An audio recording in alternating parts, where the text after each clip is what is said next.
It's 9 o'clock, so just to keep things going. For those who are able to get here in time, welcome. For those coming later, we'll welcome you later. Just a couple reminders about this event. It's going to be recorded, just so you're aware of that. It will be recorded. We'll have it available later on. Probably within a week or so, we'll have it on our website. Some of the protocol, just generally, you don't jump into. Most people here, since this is a conversations, the idea was to have it available for discussion, so everybody has access. But if you have questions, try to put them in the box rather than try to speak them out. We'll try to get to them later on. So we're going to try to stay on schedule, but again, let the speaker talk without interrupting, if you can do that, unless you have something serious to talk about. And there will be 5 minutes between presentations, which is both for questions and for the next person getting up. So I'm going to go ahead and get started with the first speaker today, Laura Conley. She's a UNL student now, working on her PhD, and she was at UNO and has been doing some various work there. I don't know if Jeremy's online or not, but go ahead. I'll stop sharing, Laura, and you can hop in, and we'll start going from there. So Laura Conley. All right, can people see this? Yep. Yes. All right, perfect. So our research at Glacier Creek focuses on bats. So to give a little bit of background, bats can be found in almost every type of habitat. They live in deserts, woodlands, suburban communities, and of course cities. Their roosts include trees, snags, buildings, rock crevices, and caves. Oops. In Nebraska, most bat abundance and diversity are associated with woodland ecosystems. So of course, the eastern deciduous forest, like Ponca State Park and Fontenelle Forest, the boreal and ponderosa pine forests of Niobrara Valley, and the ponderosa pine forest of Wildcat Hills.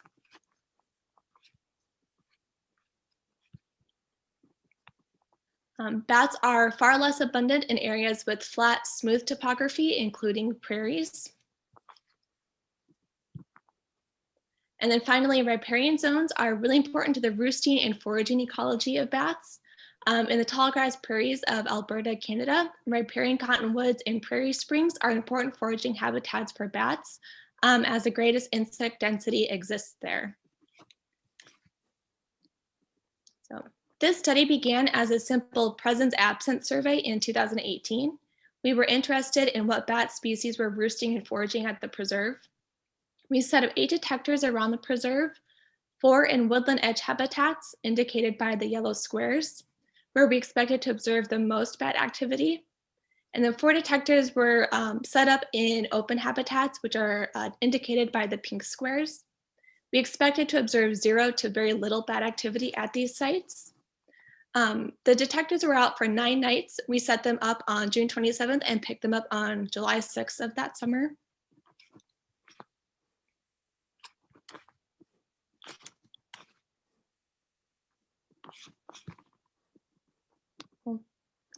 So on the top row are pictures of the 3 edge site detectors, and on the bottom row are pictures of the 3 open site detectors. The data for the edge sites is what we expected, and so those are the 4 bars right here. There was a lot of bat activity at each site, and there wasn't significant variation in the number of bat passes per night among the edge sites. The data for open sites 1, 3, and 4 was a bit surprising. There was significantly less bat activity at these 3 sites than at the edge sites, but there were more bat passes per night than we expected. We were shocked when we saw the data for the North Prairie, which is the really tall bar right here. North Prairie is the site furthest away from any woodland edge habitat, yet it had significantly more bat activity than any of the other sites. Of the 33,000 bat passes recorded at Glacier Creek in 2018, 13,000 were recorded in North Prairie. We wanted to know what species of bats were using the prairie. We also wanted to know whether the bats were just flying through the prairie or if they were doing or engaging in some type of behavior like foraging. So to answer these questions, I manually vetted all 33,000 calls for species identification and to check for foraging behavior. Foraging behavior was determined by the presence of a feeding buzz and a bat pass. Bats emit feeding buzzes when they're just about to eat an insect.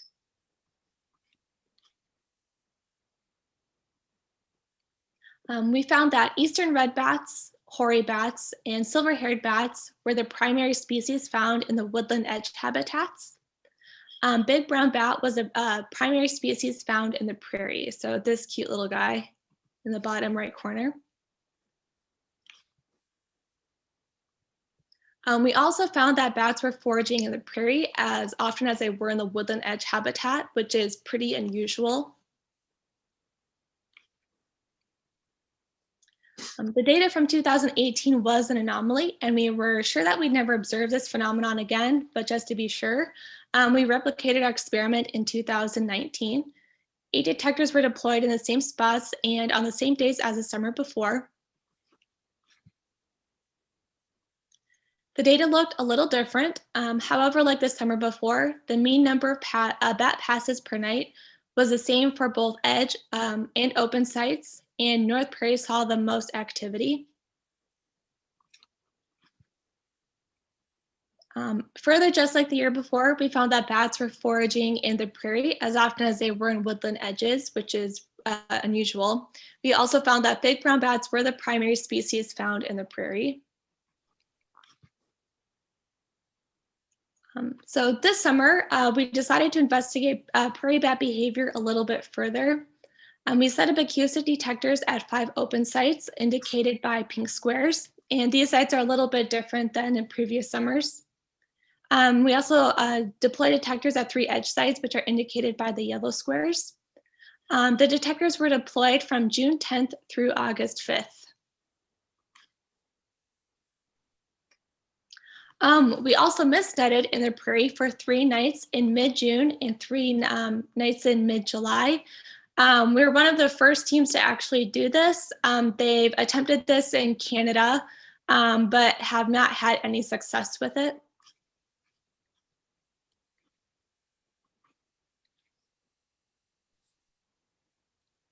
Thermal cameras were set up on the nights that we mist-netted. We synced them with the nearest acoustic detector so that we could determine the species and behavior of the bats that were photographed. Something that was really cool is we did capture a young of year male big brown bat on June 9th.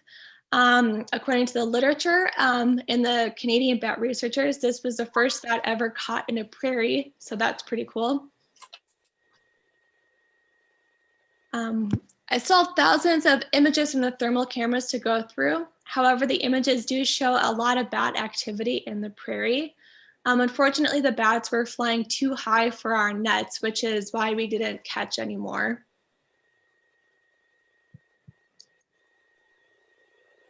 Here is a quick video of some bats flying through the prairie.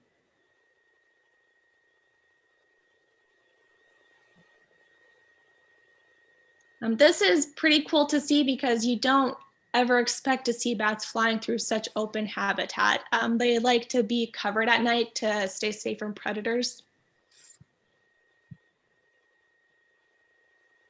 I still have quite a few calls to go through from 2020 because we had the detectors for out longer. We have quite a few more calls, so there were about 500,000 calls from this summer. But the data that I have gone through reveals the same pattern that we've seen in previous summers. That is, bats were foraging in the prairie as often as they were in woodland edges. For the big brown bats were the primary species found in the prairie. And this is an example of a feeding buzz from a big brown bat in the prairie this summer.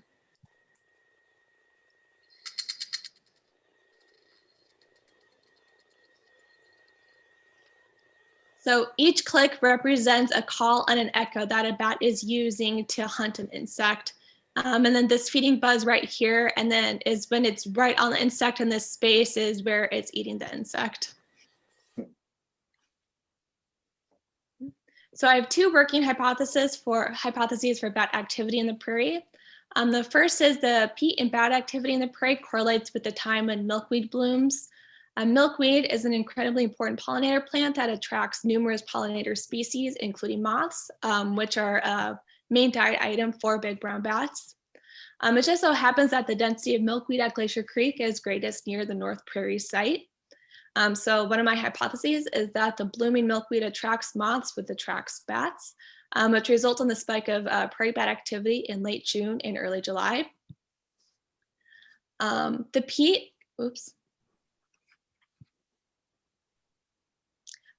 and bat activity in the prairie also correlates with the time when young of your bats are learning to fly. Mother bats carry their offspring until they can fly, at which point they are nearly full grown. Understandably, moms are likely eager to ditch the extra weight as fast as they can. Baby bats are wobbly flyers, kind of like humans that are first learning to walk. And they need lots of practice before they can fly on their own. Learning how to fly in a cluttered woodland environment may result in prolonged flight training and increase the amount of time a baby must stay with its mother. Prairies allow more opportunities for baby bats to practice flying. This may result in shorter flight training period. All right. So as is now practice in academia, I would like to first acknowledge that we did our fieldwork on the territories of the Omaha and Sioux tribes. I'd also like to thank Barbie Hayes and Tom Bragg of Glacier Creek Preserve, of course, for allowing us to do fieldwork on the preserve for the past 3 years. I'd also like to thank the undergraduate UNO students who helped us in the field this summer. They were a huge help. Scott Ehlers, Trent Thurston, Lindsay Ward, Matthias Walters, and Axel Cervantes. All right, are there any questions? There were some questions. I've got one. Just it's a typically dumb question, like I always ask. How do you tell the difference between the bats at night on your thermal imaging and, say, nocturnal birds? That's a really good job. Or question. So some of the images we're not really good at. They're not really clear, and some of the images look like they might even be like moths that are really close to the camera. So for those pictures that we're just not sure what they are, I kind of just ignore them. Okay. And make a note in the data that there's something there. It could be a bat, but we're not sure what it is. But the only bats that or the images that we're using are the ones where we know for sure that there's a bat in the picture, like a very clear outline of a bat. Okay. And there, Mike, this is Jeremy. Sorry, too. As Laura said, we put up the acoustic detectors too and sync the time. Okay. So we can have the acoustic call if we have an acoustic call the same time as the image, we can link those two. Okay, cool. And I see Karen Mertz-Schaefer asked where the bats roost. Oh, that's a really good question. So I spent a lot of time out there on my downtime this summer, which thanks to COVID, there was a lot. But I did find at least one big brown bat roost, and they're roosting in the trees around the soybean field to the east of Glacier Creek. So, you know, there's like that trail on the very east side of Allwine Prairie. I think it's Allwine Prairie. But the soybean field just to the right of it, it's where Mike and I did small mammal trapping this summer, but they're roosting in the trees along that field. Cool. Any other questions? If not, Laura, if you want to drop out, Mike Schrad is going to be next. He got his MS from UNO a long time ago, really long time. I like how you say a long time ago. Well, I've been there too, so I can hardly say a whole lot. But then actually he's retired now, but he has kind of as a hobby, if you will, he does small mammal trapping. So Mike, I think you're set to load your gear up and see if you actually know what you're doing. Well, I don't know. Does that show? Yes, it does. Ah, cool. Double click on one of them so you can get it bigger. Yeah, I'll get that out of there, I think. Yep. Good? Yep, that works. All righty, you want me to go ahead and start, or? Yes, go ahead. We're a couple minutes early, but, you know. Okay, well, I'll eat that up. All righty. what the study I've been doing is, as Tom suggested, is a small mammal study. And the question we're asking is, how does a small mammal community change if it transitions from cropland to a restored prairie? So what we've done is, with the help of Tom and Dr. White, we established some sample areas, 2 in the agricultural area and 2 in the restored prairie, where we'd look at these small mammal populations and just see what's going on, and try to get a handle on just really just the basics to start out. It's kind of a baseline study. We decided to use live traps. That's what I'm most familiar with. So we'll throw out 80 traps in a night. We'll trap 3 seasons, spring, summer, and fall. And every night that we trap, or every season that we trap, we will try to get in 4 nights, okay? And that's weather permitting, and what I have here is producer permitting. Weather permitting basically means that if it gets too cold or it gets too hot, a feel like temperature or wind chill or something like that, that's too low or too high, we won't trap that night. Nor will we trap if there's, an impending storm, or, just safety reasons for not being out in the middle of a lightning storm and stuff like that. The producer permitting thing, that's really a reference to spraying. If the producer and farmer are the same thing to me, so I'll call it farmer, what I'm more used to. If the farmer is going to go out there and spray, and if I detect it either visually, I see signs in the wheel ruts or whatever, or there's some kind of smell, I'll probably cancel. Not probably, I will cancel trapping for that night. I just don't want to walk around in somebody's Roundup spray. So those are kind of the limitations we had on the trapping. The metric that we're using to determine the communities, if you will, pretty simple. One is relative abundance, which is just the numbers you collect per trap night, and a trap night is 1 trap per night. So and just take that times 100.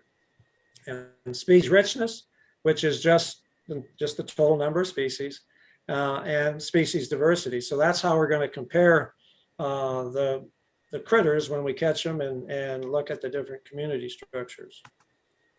Wanted to throw this in just to show you how much fun it is to walk through corn and soybeans fields, and Laura knows this too. This over here is a soybean field, not too far off from where Laura was just describing that stream of trees that surround this soybean field. But that's what it looks like when it's, the seeds are just coming out of the ground, of course. Over here, this is what it looks like when you're trapping about middle of July. The soybeans are tall, and believe it or not, there's traps in there. And our job is to find those traps. So that gets to be a challenge sometimes. On the cornfield, you got the same thing. This is a cornfield, probably mid-June, something like that.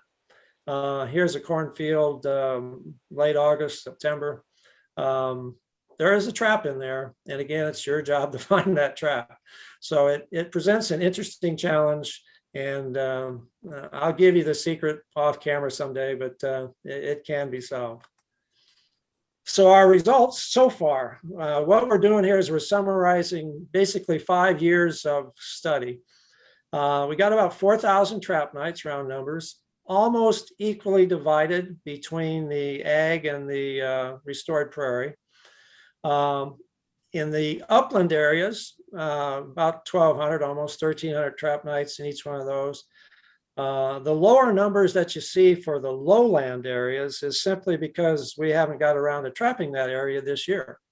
If we were to give this chat, in November, we would have higher numbers as far as trap nights for the lowlands, because that's our next scheduled place to trap. As far as critters, we got a total of 230 altogether, and equally divided almost between the uplands and, well, I shouldn't say equally divided. They're fairly well divided between the upland ag and the upland restored prairie and the lowland restored prairie. The lowland ag is fairly low. And just kind of a sidebar there, if it hadn't been for the good year that we had last year in the lowland area, that number would be even lower. In the lowland ag area last year, we had a big bounce in leucopus populations. So something that we're looking into. If you look at relative abundance, one of our metrics that we're using for the 5-year period, the ag area, about 5 critters per 100 trap nights. The restored prairie is about 6.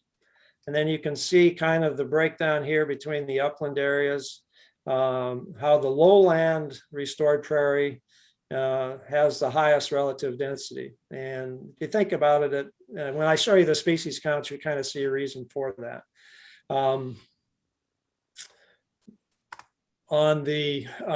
If you look at species richness and relative abundance, you throw those all together. The ag areas, both the upland and lowland, had 3 species. And that column that you see over here kind of shows you what 3 species were there, but it also shows you what 3 species weren't there. And I think that's almost as important. We never caught any Blorina or Microtus in the ag areas. Zapus is Zapus hudsonius down here, the meadow jumping mouse. We'll talk about that a little bit, but we didn't catch any of those, and that's there's obvious reasons for that. But Peromyscus and Rythrodonomes are the most abundant in the ag area, with Peromyscus being, maniculatus being probably the most common. So only 3 species in the upland area, in the ag area. On the restored prairie area, our species count is much higher. Now I want to throw a caveat in here. I have not done, when I say much higher, I have not done any statistical breakdown on this. The last time I opened my biostat book, I think Nixon was president. So it's been a while. That being said, we do have some different numbers for the species and the relative abundance in these areas. And you can see here we're picking up Zapus. Zapus we caught over here in the lowland areas, but we have a much broader species base in the restored prairie. I think my next slide, yeah, this shows it by species, relative abundance, where we're just looking at, for example, the upland prairie here. The numbers here are for the upland restored prairie, where we're only looking at 1,200 trap nights, and you can kind of see the distribution of the species and what species are more common than the others. Here, Rythrodonomes, or the harvest mouse, is the most abundant species in the upland prairie. In lowland prairie, you can see where Blorina and Microtus become the most dominant species. And then again, as I said earlier, Peromyscus would be the most dominant in the upland ag, or both ag areas. So that kind of gives you a breakdown in what we're getting there. To me, this isn't one of the questions we're asking, but it is a question that's being asked, is that if you want to gauge success of a restored prairie, in other words, have I restored the prairie to a similar small mammal component, not talking about a plant component, and you don't have, these data will suggest that if you don't have Blorina and Microtus at these kinds of levels, you're probably not there yet, if that's one of your goals. As far as species diversity, pretty much what we've seen so far, where the restored prairie is more diverse than the ag communities, okay? And we have some numbers here that are relatively separate. Again, I have not done a statistical breakdown, but I think there's a significant difference here just from what I see. Some of my thoughts, okay, not necessarily conclusions. I think we have 2 separate small mammal communities there, an ag community and a restored prairie community. I think we show now that the restored prairie has higher diversity and more species richness. And I don't mean to be patting myself on the back here, but I think there's an advantage to long-term studies. By that, for example, the example I used on Leucopus last year, if we had not picked up as many Leucopus as we did last year, we wouldn't, we'd have a whole different outlook on what that lowland ag community was like. The same could be said for any of the individual years, any year 1 or 2 or 3, where we had significant differences between other years. So I think there's a value for long-term studies. What is our plan in the future? It looks like Laura and I are going to be tripping around out there again if we get the approval to do so. We want to trap the lowland ag areas, the lowland areas in general, one more time. Ideally, this long-term study should continue for 1 to 2 more cycles so that we pick up all the variations that we're getting. And then when we do start the restoring that ag land to the north, to monitor that as it's being put in place, and concurrently monitor the original prairie just to see how they relate to each other again. And I think if there's any questions, I'll certainly take them. Any questions for Mike? Yeah, hi, Mike. Thanks for that. I have several questions actually. Okay. As a microbiologist in the room, I probably have more than you want to hear. But first of all, when was the prairie restored? I'll give that to Dr. Brown. It was restored in 1970. Oh wow! So it's among one of the oldest of the large tallgrass prairies. There's a lot bigger ones now, but back then that was one of the larger ones. So, what are I'm just curious what the measures of restoration are. I mean, ideally, you'd have like a control plot that was never disrupted, right? That was never, turned into ag land. But I don't know if you have that for comparison. We do not. I have not sampled a native prairie or virgin prairie in Douglas County, or for that matter, probably I could safely say in a tallgrass prairie. I've done that on midgrass prairies in central Nebraska. But to get to your point, I think we do not have a virgin prairie to call a control. So if you were going to use, how have you achieved your restoration goal from a small mammal community? Right now, I think the prairie there at Glacier is the best that we have to make that judgment, because it's been around, it's 40 years or 45 years or whatever. It's isolated. It's, there are issues. The question I have, what species aren't we catching that we should be catching? Or what's, that kind of thing. And if so, how did they get there? I was going to just throw that in. Looking at a broader picture, it may be that the next speaker, Dr. Burke from Creighton, because looking at the invertebrates may be giving a good clue about what the prairie. You were looking at how do you know when it's restored close enough? The small mammals are a clue. They're a good clue. But I think the insects are another component of that. We have a couple of people talking about insects here. But that's a good question. We consider to be pretty good shape. And I'll let Ted kind of jump in when he gives his talk there. I think he might answer some of those questions now. Well, I might just jump in right now. In terms of, I only look at the butterflies in detail, but the trouble is there's two variables that are varying, but for most of the time I've been looking at things at Glacier Creek. I've also been looking at things at Bauermeister Prairie, which is an original prairie, but much smaller. And the management is more variable than at Glacier Creek. But in terms of the butterflies, there are slight differences in abundance, but there's no overall difference in the communities at all. The Glacier Creek community is pretty much identical in most respects to what I have at Bauermeister, or for that matter, down at 9 Mile Prairie, next to the airport at Lincoln. So can't speak of the other invertebrates. As far as butterflies, it sure seems like the real thing. Yeah. Is there any consideration for the even smaller critters like the bacteria in the soil, the microbiome?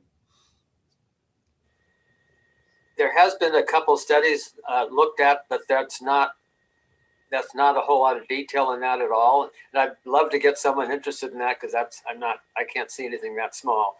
But we do have some people that have done research in the research plots, which we won't be talking about today, but they've looked at the microorganisms there. There's a number of good questions that I'd like to talk to about somebody if they ever get some interest in the below ground. I feel like we have the capabilities to do that. Just we do now, yes, we definitely do. Yeah, thanks. Cool. So Mike, if you want to unshare. Okay. Actually, do you mind if I ask one question of Mike? Sure. Go ahead.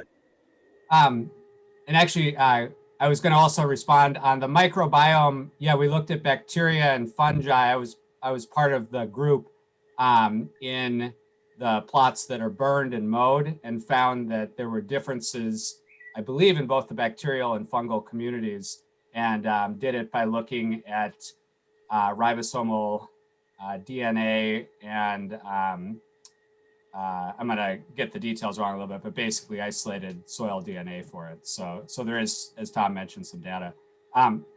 My question was, Mike, did you notice any differences in the rodent community between when fields were planted with corn or soybeans? I haven't looked at that yet, but just, looking at the three species, there probably is some fluctuation in relative densities or abundance, but I haven't looked at that specifically. They both offer, when I say both, I mean corn and beans offer a unique habitat for those particular species. There's tremendous amount of aerial cover or protection, from aerial predators.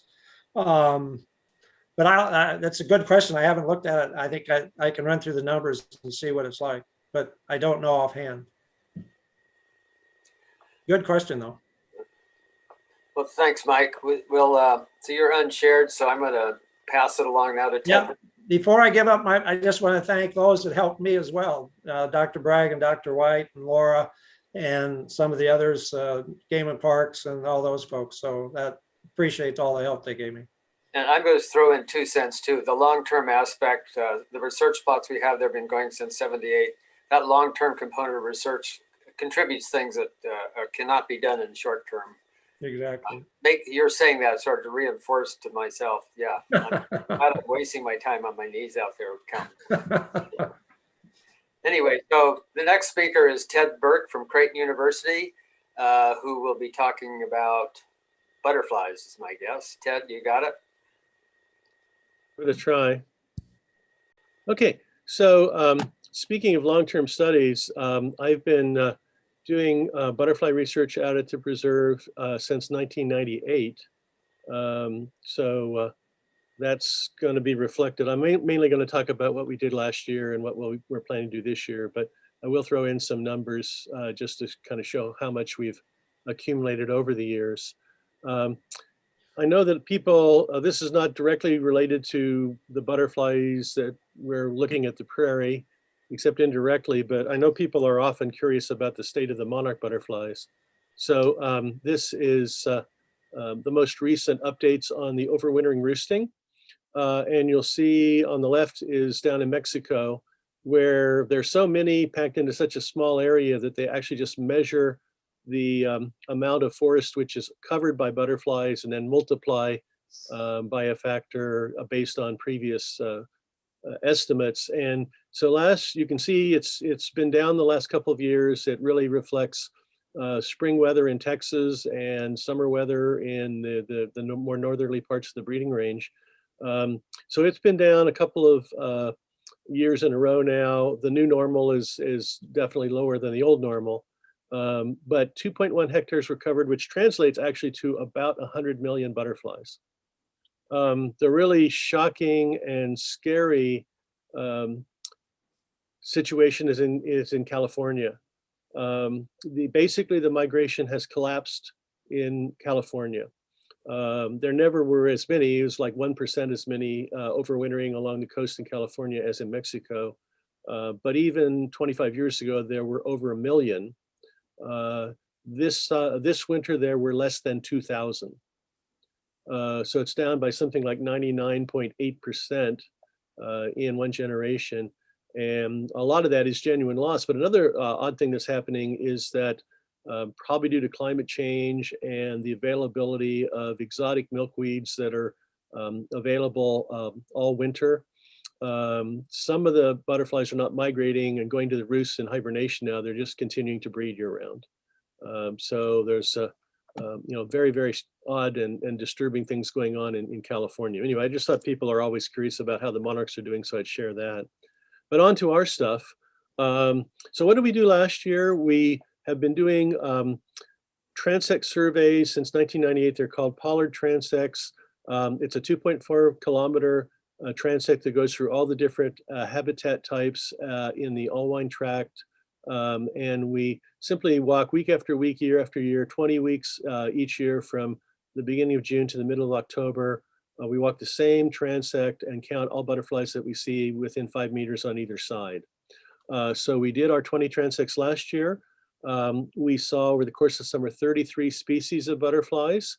It's a little bit less than average. We often see between 35 and 40, so a little bit down, but not dramatically so. We did see 2,445 individuals, which is well above average. So it was generally an average to good year for butterflies. We did add, and again, this is even after 23 years, we still occasionally will add something. We did add a new species last summer, the dun skipper, which is shown there. So altogether, in the 22 years that we've done these transects, we've seen a total of 55 species. So we estimated at the beginning of all this that if you spent, decades doing this and you saw everything common or unusual that you might expect to see over the long term, you might get as high as 70. So we were homing in on that. We are seeing some things now from the south that we didn't used to see, whether that's reflecting climate change or whatever, but we are seeing more things that were more typically southern than we used to see. So altogether, in 22 years, we've counted 42,000 butterflies. So our average is about 2,000 per year on the 20 counts. So as you can see, around 100 per count on average, but it varies tremendously with the peak in numbers and diversity, usually in early to mid-August. We started in 2002. As we walked along our transect, we also started recording all the flower visits by butterflies, of butterflies along our transect. So we now think we have the largest data set ever collected anywhere on one particular community of pollinators in any one location. We've also been doing this at other prairies, Bauermeister I mentioned earlier, as well as a couple in Lincoln, but over half of our records come from Glacier Creek. So last year, we recorded 804 flower visits by butterflies, 26 different butterflies visiting 32 different species of flowers. And again, our totals are 9,500 visits, an average of 530 per year. So we had more, considerably more than our average last year. We've had visits to over 80 flower species by over 50 species of butterflies. So hopefully at some point, this massive data will start to dribble out in actual publications. I had a sabbatical last year and was able to get a lot of the data compiled and analyzed, and we're working on getting manuscripts out finally. One thing we did last year, kind of for the first time, was to look at movements of butterflies and associated mortality as they crossed into or out of the Alwine Tract along State Street. So there are two questions here, one of which is, to what extent are things moving in or moving out? Is the prairie there surrounded by urban, suburban developments and cropland and so forth? Is it acting as a source or a sink, or is it neutral with respect to things entering and exiting? So we recorded animal movements and mortality along an 800-meter transect along State Street. We'd walk down one side and then back the other. So we did the whole 800 meters each way. As you guys all know, State Street runs in an east-west direction and constitutes the southern boundary of the Allwine Tract. It's a 2-lane blacktop road that averages about 7 meters in width. The posted speed limit is 45 miles an hour or 72 kilometers per hour, although frequently exceeded. Actually, I was surprised. I only got honked at, in a kind of a derisive way a couple of times all summer. The traffic volume is pretty heavy. The last official count on the Douglas County website said 3,200 vehicles per day eastbound and the same number westbound. So pretty steady traffic. Jake Jarzinka, who's a Creighton senior, and I did some preliminary pilot studies in 2019, which seemed to make it worthwhile to do this more systematically. So we did the survey in 2020 once each week for the 20 weeks that we were doing our transects in the prairie. So here's some of the data. So this is for butterflies. We recorded overall 142 individuals of 13 species coming into the preserve and 177 individuals of 15 species leaving the preserve. So that wasn't quite significant with a two-tailed chi-squared, but it certainly suggests at the very least that the prairie isn't acting as just a sink that draws things in and isn't kind of acting as a source to kind of send individuals out, to hopefully colonize other appropriate areas. A lot of them don't make it across the road. So these are the road kills. We would kind of, again, collect everything within 5 meters either side of the road. We actually would collect them, so we made sure we weren't double counting them. I don't think they would have lasted until a week later anyway, but we did collect them so that we knew we weren't double counting on the butterflies. And so we actually saw over the course of the summer about 300 individuals that were killed crossing the road, 13 different species, but overwhelmingly it was 2 of the more abundant species that were the major victims. The orange sulfur is a resident. It's by far the most common butterfly out at the prairie. And the painted ladies are a species that migrates up in the spring from the southwest and then breeds, goes through several generations in our area, and then migrates back to the southwest in the fall. And they vary tremendously in numbers from year to year, although the last 3 or 4 years we've had very large numbers. Some of you may remember the very large numbers we've had the last few years. So the orange sulfurs and the painted ladies were the overwhelming majority of the roadkills. We were kind of surprised that there were so few monarchs, because we did do surveys during the peak of their migration in the fall to Mexico. And there are places where they funnel down into Texas, going into Mexico along the coast, where there are some major interstates and so on, where literally millions of them get killed in South Texas and northern Mexico. But we saw quite, very few. My impression is that they're usually crossing at a height which is sufficient to be above most of the traffic as they kind of exit the prairie. One thing that wasn't terribly surprising but was interesting was for the orange sulfur, the sexes are very easy to distinguish even in a road-killed specimen. And we found almost a 3-to-1 ratio of males to females among the roadkills.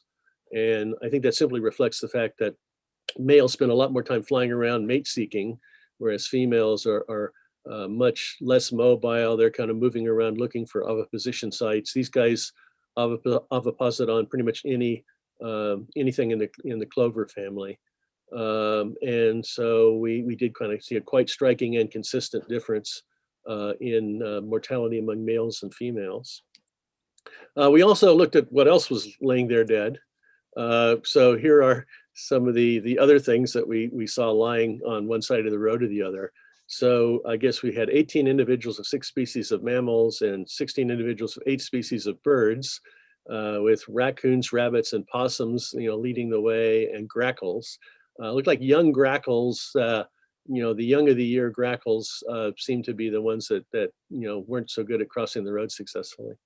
But anyway, and again, if you kind of multiply this by the fact that this is just, a half mile of road, sampled, once a week for one summer, it begins to give you some idea overall of the amount of mortality associated with all the roads, that we have.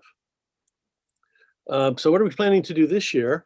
Well, we're going to continue the pollard transects, get another, a 23rd year of population data. We're going to continue the flower visit recording, our 19th year of that. The numbers from the road crossing study are kind of interesting, but the numbers are sufficiently low that it's a little bit hard to draw, any firm conclusion. So we're going to do that again one more year just to get the numbers up to see, if there are any, significant trends that we, think might be there, but we don't have the data to support at the moment. And one thing we're going to try this year, relatively a new thing. There's a standard way of sampling pollinator communities, primarily bees, which is shown at the bottom, called bowl traps.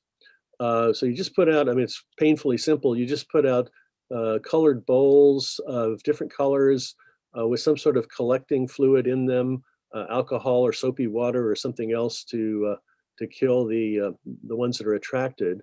There have been a couple of papers published recently that suggest that you get a very biased catch in these. Some kinds of bees show up, some kinds of bees don't. It makes a big difference, how high they are above the ground and so on. So although this is by far overwhelmingly the standard way to sample bee communities, it does seem to have some issues. One alternative that hasn't been used much, but some people have started to use are what's shown at the top, which are called vein traps. So again, they're colored veins at the top. The insect is attracted, hits the vein, and then drops down through a funnel into the collecting bottle. One nice thing about this is that you aren't killing everybody.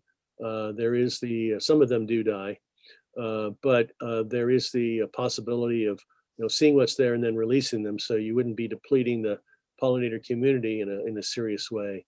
And the suggestion that maybe this would be kind of a fun thing to do came from just one day when my entomology class went out to Prairie in 2018.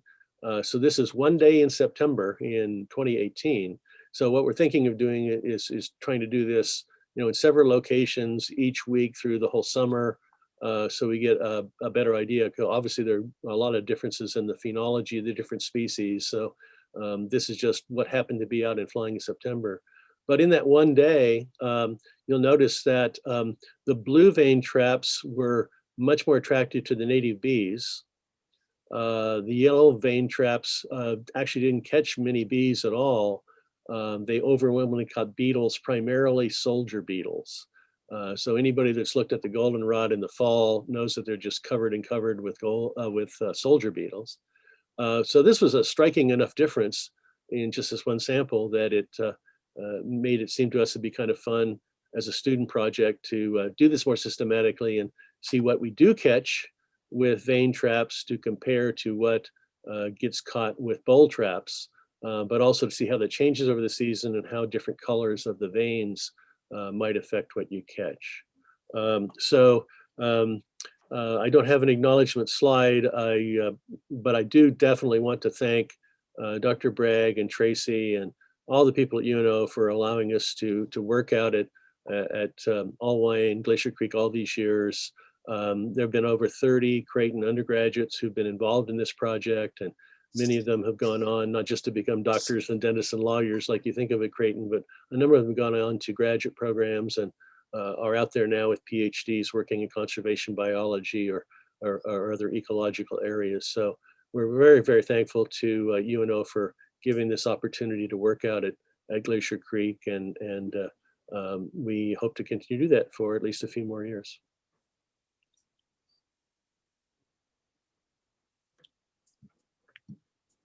So anybody have any questions? I'd be happy if we have time. We do have a couple minutes for questions while Tracy sort of gets ready to get ready. Okay. I'm going to drop out of sharing. So just a quick comment. I mean, Ted, as he's out there enough where we just consider him part of the staff out there pretty much. Fine. Okay, here we're clicking. Okay, good. So stop sharing. Thank you. There we go. There we go. Yeah, I gave a talk a couple months ago that Zoom presentation at Creighton that Tom and a few others of you sat in on, and Tom said something like he just said there about me being part of the background out there, and I said I'm the crazy uncle that keeps showing up. So Yeah, well put, Ted. Yeah. So if there's any questions for Ted, if not now, we'll have time at the end as well for questions. So that being the case, we'll move on to Tracy Coleman. She's the Outreach and Administrative Specialist at Glacier Creek Preserve, but she's also into snakes, as you will see. But she's doing a major study that we're supporting to try to learn more about the preserve. All these things that are contributing to the big picture preserve. So Tracy, you can go ahead and get started whenever. Get up whenever you want. But so I just think that the research that's going on, and some of the things that, for example, Ted shows how you can use undergraduates and be able to actually contribute a lot to the preserve's knowledge. We knew little about the preserve when we started, and of course Ted's been tracking it over enough time. We can kind of see the change, and as we go and expand more, we increase. We're just beginning to get started with some restoration. We'll see what happens in the long term. So Tracy is up. All right. Hello, everyone. So today I'm going to talk about the herpetological studies at Glacier Creek. And to just go over my study objectives, I wanted to develop an amphibian and reptile species list, and then identify the species distribution and abundance throughout the preserve. Also look at baseline history about each species, and then actually each species of snake, and then some population data. And then after finding so many fox snakes and wanting to know more about their habitat use, I started a radio telemetry study to look at some critical habitat locations and seasonal use of the prairie. So my study methods for the amphibian surveys were setting out acoustic loggers, and then visual searches, basically walking along the creek and within the wetlands, and then setting out some aquatic traps so that way I could get some photos of the frogs. So they can be pretty hard to catch, so if you get traps, you can get photos easier. And then the boreal chorus frog in particular, you can hear it calling at the preserve, but you just don't see them, so I had to put some traps out to get some images of those. And then the dates here are just dates of those surveys. So I do have an acoustic logger out again this year. The snake mark recapture study, I'll talk more about in a little bit, but I placed out artificial cover boards in 2018, and I plan to make that as long-term as I can, as long as the boards will last, and as long as I can keep bending down and picking up the cover boards to look at the snakes. And then also visual searches, so just finding snakes throughout the prairie. Sometimes people are there and they find snakes and they'll bring them to me. And then the western fox snake study, I surgically implant transmitters. And if I have time, I'll mention that a little bit at the end. So for the amphibian species I found so far, in the right upper hand corner is the Woodhouse's toad, and then the Blanchard cricket's frog. Those are really common within the creek itself, and they're pretty small. They're about the size of a quarter or 50-cent piece. The copes, or the common gray tree frog, those I have found along the Papio Creek and then in the woodlands near the barn. The Plains leopard frog, I usually find those along Glacier Creek. And then the boreal chorus frog, I hear those, closer to the barn, west of the barn in that Bootalua wetland that's on the other side of the tree line. And then they're also over in the north section of the preserve. There's a wetland mitigation site over there that has a really huge population of boreal chorus frogs.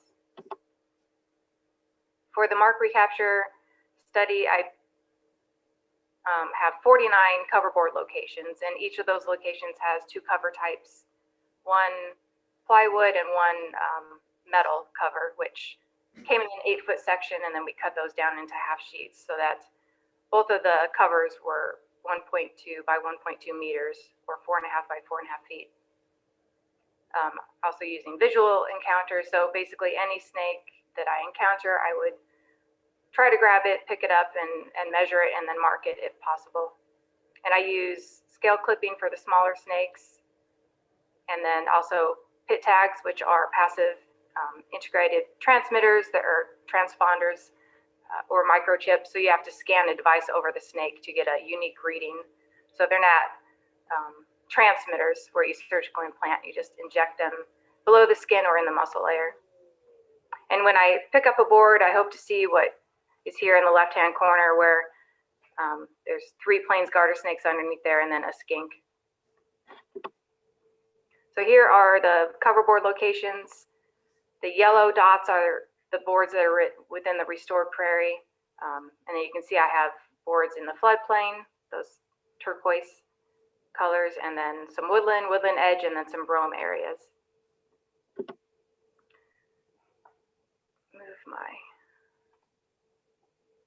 So I haven't analyzed my data yet, but I do have all the numbers, so the different counts of species that I have found. So you can see this number here. In total, over 3 years of surveying, I have observed 940 of the snake and lizard species. So we have 4 different snakes at the preserve, and they're in the pictures here. The western fox snake, the plains garter snake, common garter snake is in the middle, the brown snake here, and then 1 skink. Now the skinks, I have 153 observations. I marked 3 of those, and I decided early on to not mark them because every time I'd capture them, their tails would fall off. And it's part of their defense mechanism to get away from predators, and I didn't want to have all their tails fall off, so then they couldn't use them when they really needed them. So then I basically just would take notes on when I would see those. And you can see common garter snake is pretty common, and then plains garter snake, fox snakes as well. So now just to look a little bit at the habitat where the cover boards are located. The parentheses over here are the number of cover boards. So this is 40 cover boards within the prairie and 20 in the edge or woodland habitat. So you can see right away that snakes and lizards really don't go into the woodland area. So we've got 0 captures within the woodlands, but they will go along that edge habitat where you've got a mix of, it could be brome and woodland, or it could be the prairie and the woodland. It could be a little bit of ag and woodland as well. So the biggest numbers that we see here for observations would be the floodplain and the restored prairie. So the majority of the snakes are in the restored prairie and the floodplain, and there are more boards here in the prairie, so maybe that could be skewed. You might get more captures because you have more boards. And this just kind of breaks down the restored prairie boards. So since I have 40 of them, and I have them in sections of 10, so basically 2 on this hillside, 2 here, 2 here, up 2 here, and then 2 here. So a total of 10 on each hilltop, 10 on each upper slope, and then middle, and then lower. So just a quick overview of the abundance of each species in the prairie habitat. So on the hilltop, we found a lot of prairie skinks and a lot of the plains garter snake. And here you can see the total. So, a good amount across all the habitats or all the slope height altitudes. So here we have the upper boards, and now I've got these next ones circled down. And once again, a lot of skinks and plains garter snakes, and this is fairly normal for those 2 species. They do like upper, drier habitat. And as we get down into the middle slope of the prairie, we start to see less skinks. We still have a lot of Thamnophis radix in this area, but we do start to see more fox snakes. Where's my pointer? More fox snakes, and then more common garter snakes. And then for the lower prairie area, you're getting pretty close to the floodplain, and this is where I'm seeing the most abundance of snakes would be in the lower prairie and then along the floodplain, which I'll show you here in a second. So now to just kind of compare the groups of boards again. So once again, the prairie boards are combined. And you can see for the western fox snake, we found 87 snakes within the floodplain area, and then next up would have been restored prairie. We also have quite a few in the woodland edge, and that's because they use the woodland edge and the floodplain as a corridor. So example of woodland edge would be over here, where this pink dot is, and then moving north, they kind of travel along those woodlands and the brome habitat there. So looking at the plains garter snake, you can see that 40 is still quite a big number for floodplain habitat, but the majority of those garter snakes are found in the restored prairie. The common garter snake is usually found around wetlands, so it makes sense that you find about 160 of those there. But once again, there's still quite a few in the prairie. The brown snake also, it likes to feed on snails and slugs. So being in moist areas makes sense for those. And then the skink definitely likes the high and dry areas. So this is 901 total because those are the ones that were under the cover board. Previously, I said I observed 940. So those other 39 were observed outside of the cover boards. So the majority of my captures have been under those cover boards.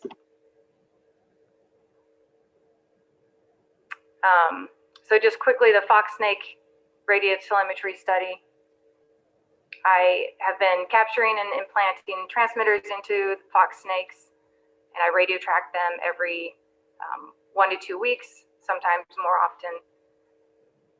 I GPS every location that I find them so I can look at spatial use. I can determine home range later in GIS, and I can also put those points over aerial imagery to look at habitat use. I do record the habitat type at each location, some weather variables and microclimate temperatures, and then also the snake behavior, the body position. And then sometimes I can't visually see the snake, so I can't record that data. Usually they're pretty evasive and they don't want me to find them, so they kind of constantly run away and try to hide from me.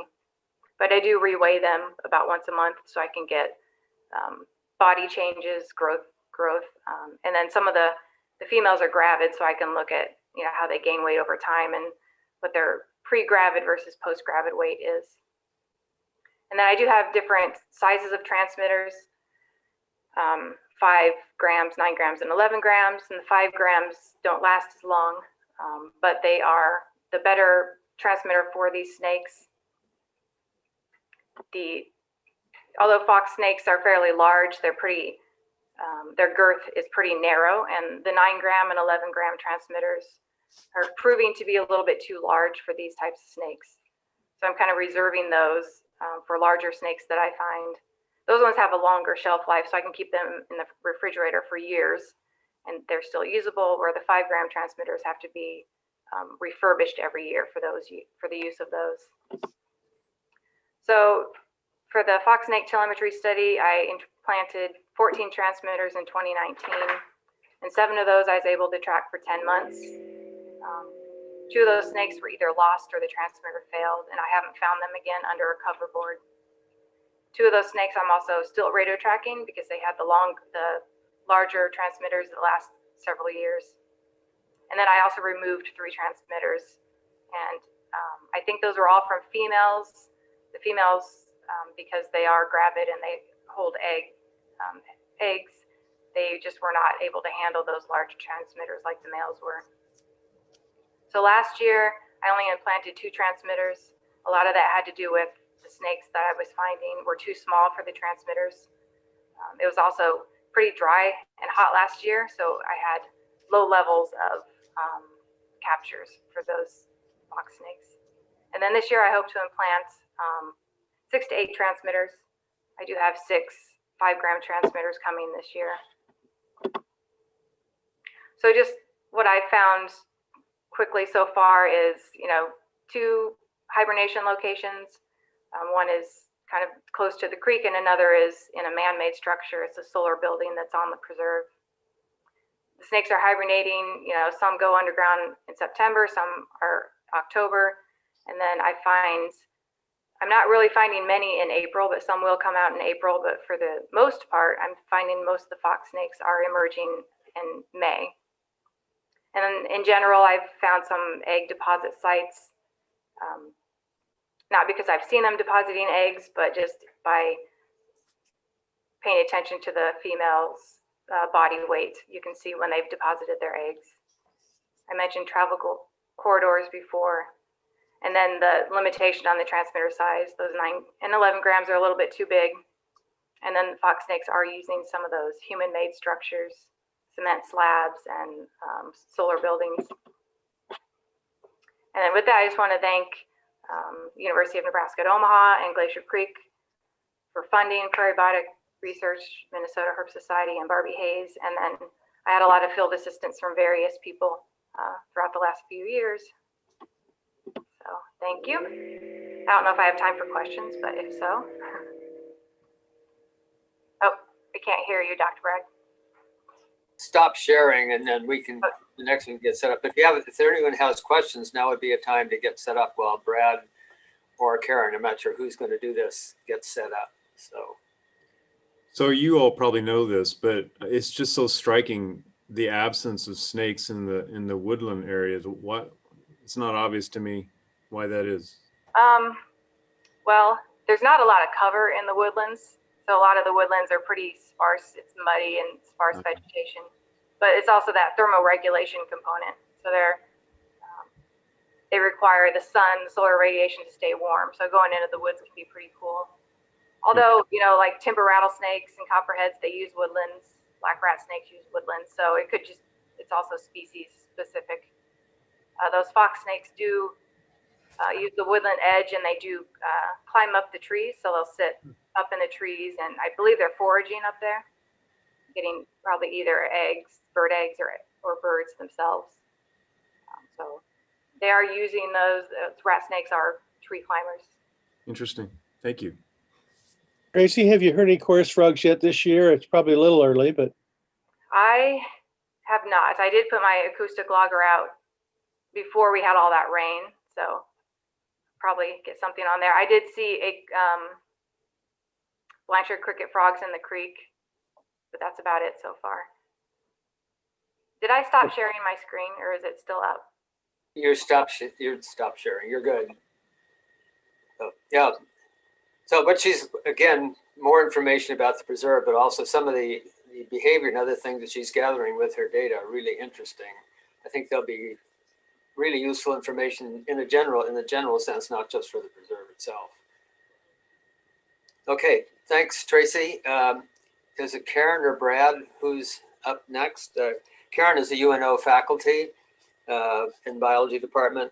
And Brad, I'm not sure, he was heading to Florida before COVID to try for working on his PhD. I'm not sure exactly what the current status is, but both of them have been involved with insect work, along with some people at College of St. Mary. So Karen, are you ready, or Brad? Yeah, Brad's gonna give the presentation today. Okay. I see he's on the list, so Brad just needs to share his screen.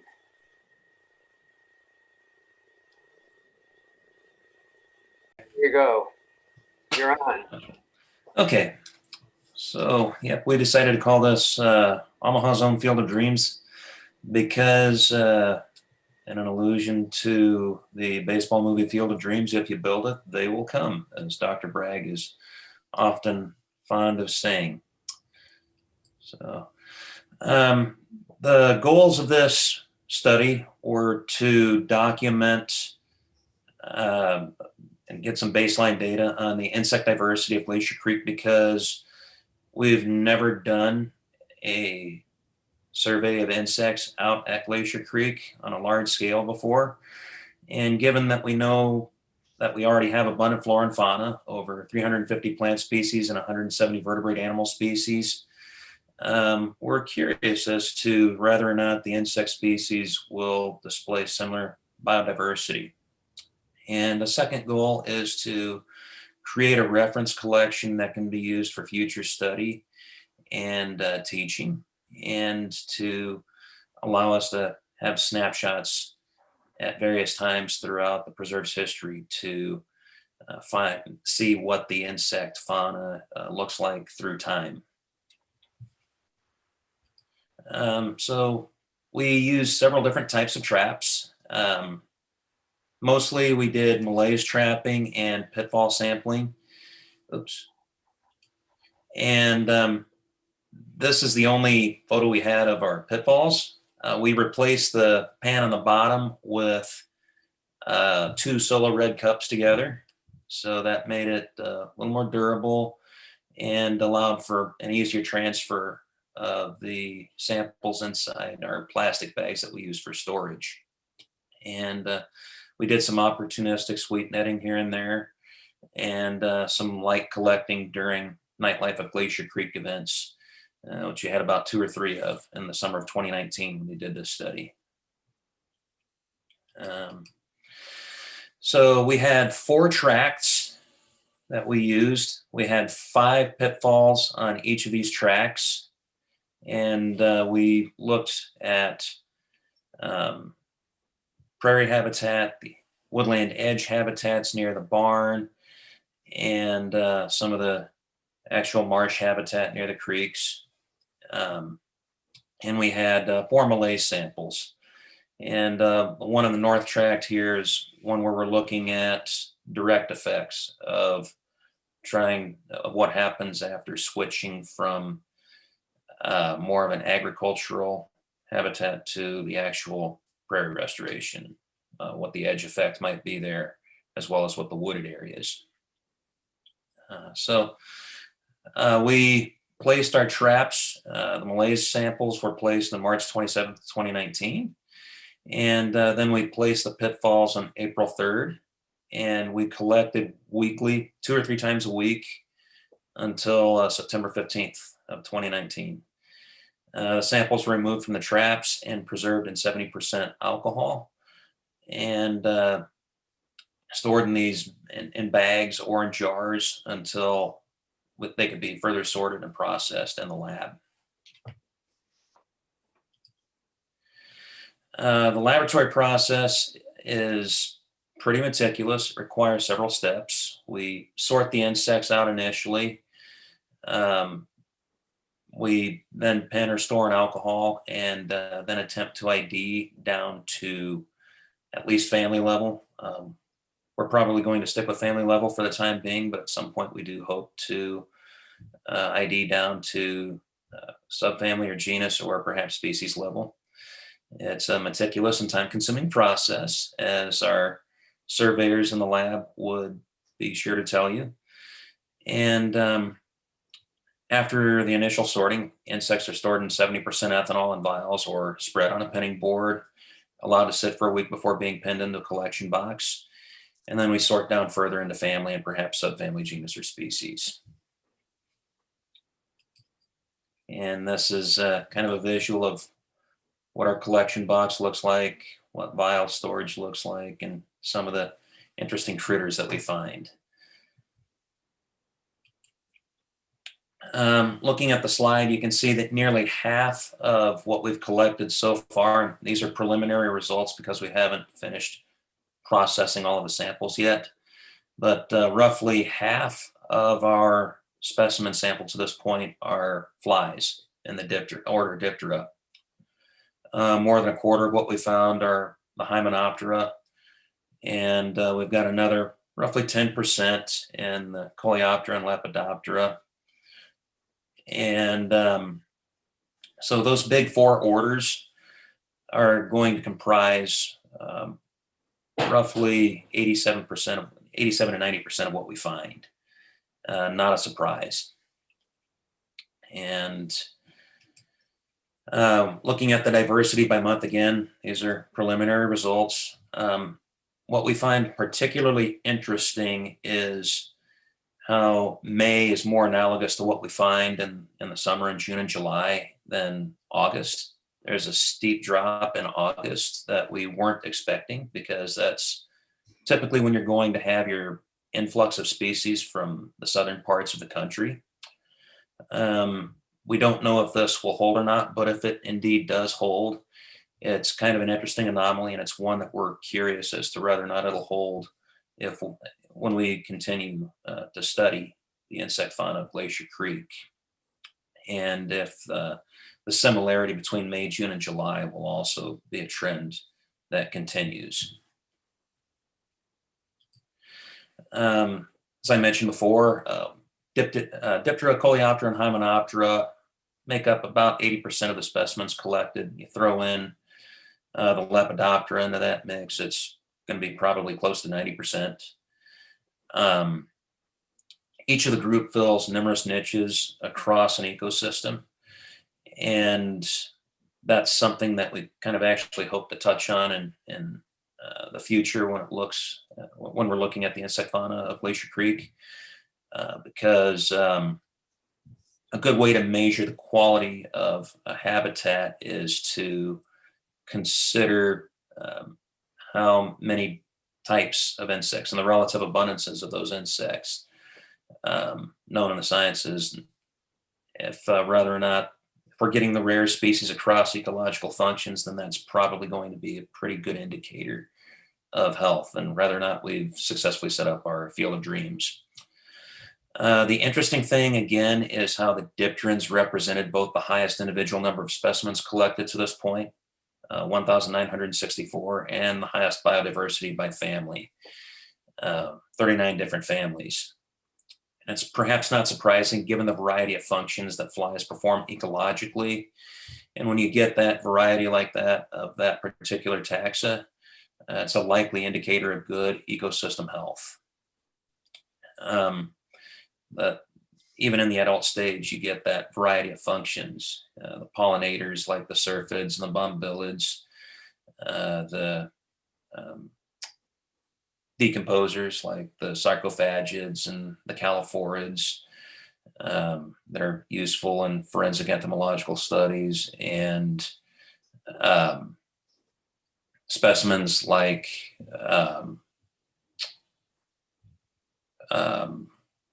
outside of the pollinators and the decomposers, you get the species that are going to be predators like the robber flies and those as well.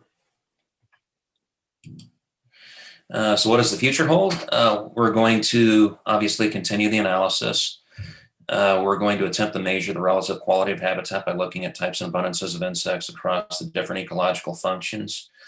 And we also hope to powerfully demonstrate the positive effects of restoring prairies by comparing our data to what would be seen within urban habitats, cropland, native prairie, and urban corridor habitats through restoration done by Omaha permaculture. And by doing that kind of five-way analysis, we can compare what we have out at Glacier Creek with these different types of habitat types and compare the diversities of those different communities.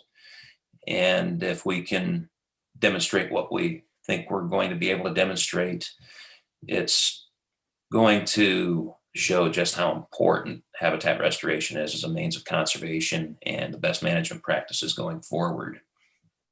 We're going to hopefully refine our data and our methods of collection with annual or biannual data, measuring across habitats, going to use a greater variety of sample collecting techniques, do more sweep netting, perhaps some vein trapping, probably some bowl sampling as well. And by higher identification resolution, we're talking about penning down or drilling down further into higher taxonomical levels, family, species, and beyond family, we're hoping to get down to at least genus level of some of these, and perhaps species level at some point. And we also hope at some point to digitize the reference collection so that it will have scientific value going forward. We're we're looking also to answer some long-term questions, namely, how does the measure of insect biodiversity compare to those other habitats that I mentioned before? Two, will the measures of insect biodiversity, seasonality, and abundance change over time? If they do, what will the changes look like and how significant will they be? And how do these changes, if any of them occur, inform future best management practices on the preserve? And third, do burn management and perhaps also mowing management practices impacts the insect biodiversity? And if so, how? So I've got a long list of acknowledgements. Special thanks to Dr. Bragg and Barbie Hayes for funding our meeting at the Entomological Society of America in November 2019. Tracy Coleman and Jacob Garrett for their assistance. Dr. Ted Burke, Lisa Cuba, and the incomparable Carson Scholes for his assistance in the field. And our survey group, Dr. Amanda Rowe and Dr. Karen Mertz-Schaefer, Iris Munoz, Myrta Gutierrez, Ben Algire, Courtney Burson, Laura Connolly, Eric So, Jessica Woolley, Alex Larson, LaSacia Dunnigan, Jake Valverde, Josue Baquez Granados, Trevor Upton, and the Paddlefords, Babs and Lauren. So does anyone have any questions for me? Any questions for Brad? Brad, have you made any preliminary attempts to sort things out by, I suppose, what you call morphospecies, just to get some idea of how many species within, say, each family there might be? Not yet. That's Okay. something we'll probably do after we get everything pegged down to family level. And that's something, again, that we'll probably look at in the future.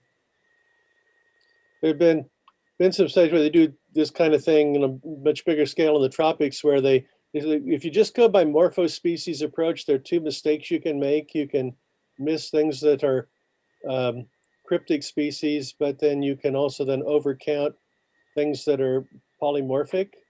And at kind of a first rough go through, they kind of tend to cancel each other out.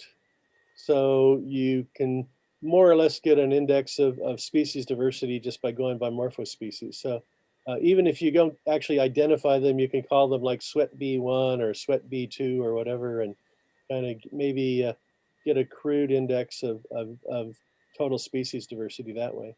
Yeah, sure.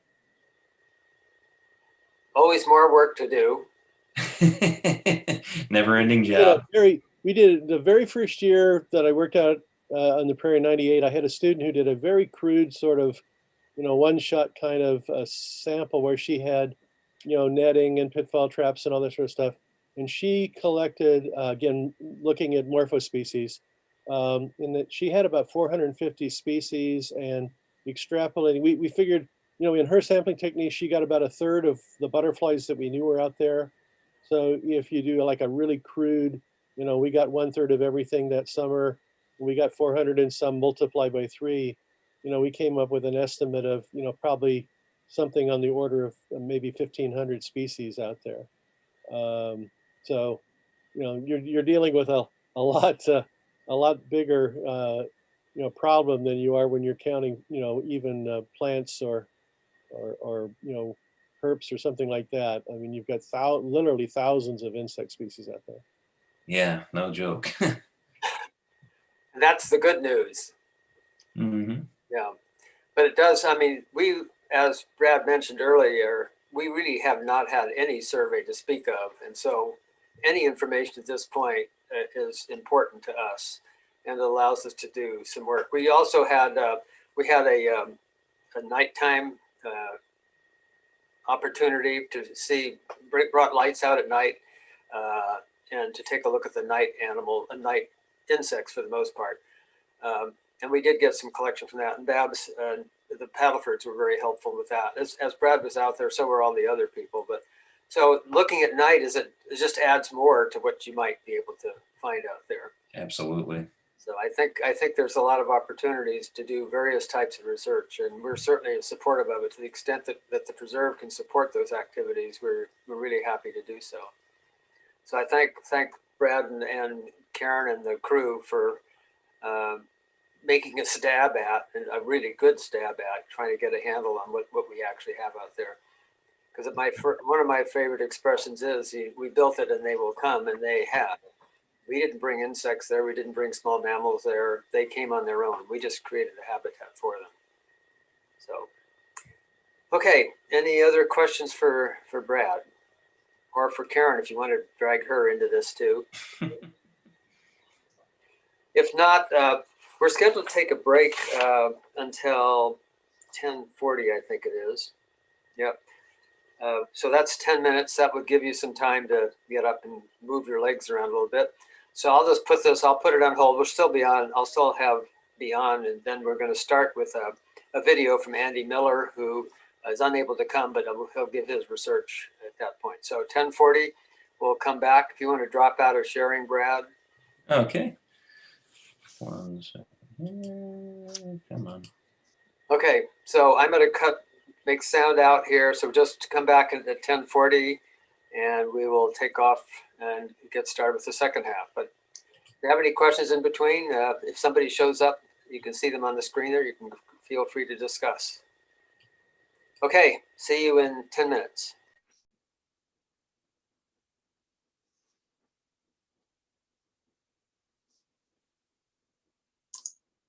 So welcome back, I guess. I'm going to take and start.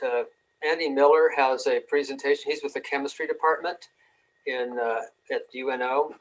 And he is doing some work that he was unable to come today, but he did have this video that he showed. So let me get it up here so we can see it. And I'm assuming everybody can see it. Does everybody see this all right? My name is Andy Miller. I'm in the chemistry department at UNO. And unfortunately, I was not able to virtually in person be at the research conferences this year. But I did want to report on essentially what we have been doing with respect to water quality at the preserve over the last year or so. So before I get going, I want to acknowledge my co-authors here, Ashley Deere and Tracy Coleman, both of whom are also speaking today. And then Mara Bullock and Levi Williams, both of whom are former students who actually helped with some of the data collection to actually show some of the data that I'm actually going to be talking about here today.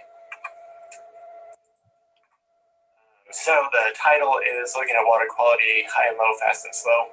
I'm going to spend most of the time on the fast and slow aspect, which relates back to a paper that actually Tracy and I published last summer in terms of essentially looking at data water quality data at different timing intervals in order to see what we can get out of that data. And the other high and low aspect is that we essentially had to create a new low in the prairie. So we went digging for water to actually sample. So several new groundwater wells were actually installed last summer. And I'm going to show at least some preliminary data from those groundwater wells. So when we're thinking about essentially the different pathways that water can take once it falls as precipitation, it basically has two options. It can either infiltrate into the soil, or it can simply run off directly into the stream. And from what we think is happening at the Prairie, our conceptual model that Ashley and I have developed over the last several years, we do think that under the Prairie, infiltration tends to be more likely. In other words, more of that water is actually moving deeper down into the soil, where it can actually essentially dissolve more material. Whereas on the agricultural side, we think there is an overland flow component. In other words, water that just runs off during a rain event directly into the stream, although there is still some infiltration likely on the agricultural side as well. The critical aspect here, though, is that when you have these two different flow paths, you also create two different types of solids material. So in other words, solids can either be transported in the dissolved state, or they can be carried as particles. And so much of the focus of that paper was essentially dividing up how much of the solids that are being exported from the preserve are in the dissolved state versus how many are in the suspended state. In order to get at that, we actually used measurements coming from the sonde. So this is essentially a measurement device that is actually installed in the stream. So the actual sonde looks like this on the left-hand side, where at the end there are several probes that actually do basic water quality measurements for us. And because this is essentially installed in that PVC pipe in the stream, it essentially can log data every 15 minutes. And so several of these probes measure against several things. The things that we are most interested in for this talk anyway are the conductivity and turbidity. Conductivity basically relates to the total amount of dissolved materials that are in that water. So as conductivity goes up, there are more dissolved solids being carried by that water. Turbidity, on the other hand, is related to the suspended solids. Turbidity is basically how clear the water is, just visually how clear it is. So very clear water would have a very low turbidity. The reason it is clear is because there are no particles in it. So the more particles there are, the higher the turbidity, and the more difficult it is to actually visually see through it. So we can actually relate conductivity to the dissolved materials. We can relate turbidity to the suspended materials, which we then can relate to essentially how much surface erosion is actually occurring at the site. Doing this requires a fair amount of work. So again, relating what the probe actually measures to what we are actually interested in did require some amount of lab work. So samples had to actually be taken from the field, and essentially a relationship between either conductivity and TDS or turbidity and TSS had to be developed. Once we had that information, it took a large amount of computational work in order to actually get to the relative amounts of different types of materials that are actually being exported from different types of solids that are being exported from the preserve. I'm not going to talk about any of that. I'm going to jump straight into results though. So this is essentially, again, we can look at this data either very fast or very slow. And so what this table is essentially showing you are flux estimates in kilograms per year at different timing intervals. So again, the sonde actually measures everything in 15-minute intervals. From those 15-minute intervals, we can actually sample at longer timescales. So we can sample slower. So we can sample at hourly, subsample essentially. So we can sample at hourly timescales, daily timescales, weekly or monthly. And depending on the timescale, you can see that our flux actually varies, our flux estimate actually varies, but that it's less severe for the dissolved solids than it is for the suspended solids.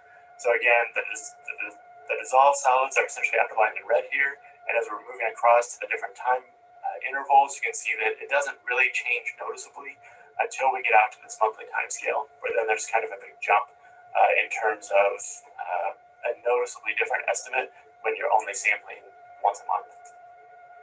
On TSS, on the other hand, not the case. So again, once you get to even just daily sampling, you can see that there's a big jump in terms of our flux estimate from even at the daily time scale. And then it actually jumps up, and then it jumps way back down when you go out to monthly. And this is kind of important information from an environmental management perspective. In other words, if you are very interested in conductivity or turbidity, but you have limited manpower, limited resources, you may want to essentially increase the time between your sampling points. But what we're showing here is that that only works to a certain degree before the data starts changing noticeably. The other sort of very pragmatic conclusion from this is that dissolved solids dominate export from the preserve. So again, the TDS numbers are pretty much always a factor of 2 or 3 larger than the total suspended solids, which again just means that most of the material that is actually exporting from being exported by water from the prairie, from the preserve, is in the dissolved state and not in the suspended solid state. And we can actually drill in on the suspended solids and actually get essentially erosion estimates for the 2 different land use types that actually occur in the prairie. So we have an agricultural side and a restored prairie side. Again, using certain amounts of data analysis, we can actually separate out the suspended solids that were coming from the agricultural fields versus the suspended solids that were coming from restored prairie. And when we do that, you can see that we get these soil depth loss estimates. So the one on top is for the agricultural side, and the one on the bottom is for the prairie side. The unsurprising aspect here is that the agricultural side is eroding much faster, again, about a factor of 3, in terms of how much soil loss is actually occurring on the agricultural side. That being said, and again, this is not surprising given that agriculture actually has bare soil from for significant chunks of the year, and the restored prairie does not. But the other kind of big takeaway from this is that even though we're getting much more soil loss from the agricultural side, this number is still very low. In other words, the farming practices that are in play, as well as just the physical setting of how the agricultural fields are in relation to the stream, essentially minimizes soil depth or soil loss that has actually been making it to the stream. So it may be losing it from the field, but it's being redeposited before it actually hits the stream, before the water hits the stream. So in other words, the impact of water quality from the agricultural fields here in terms of suspended sediments is relatively non-existent or very, very low. So that was fast and slow. So now we can talk high and low.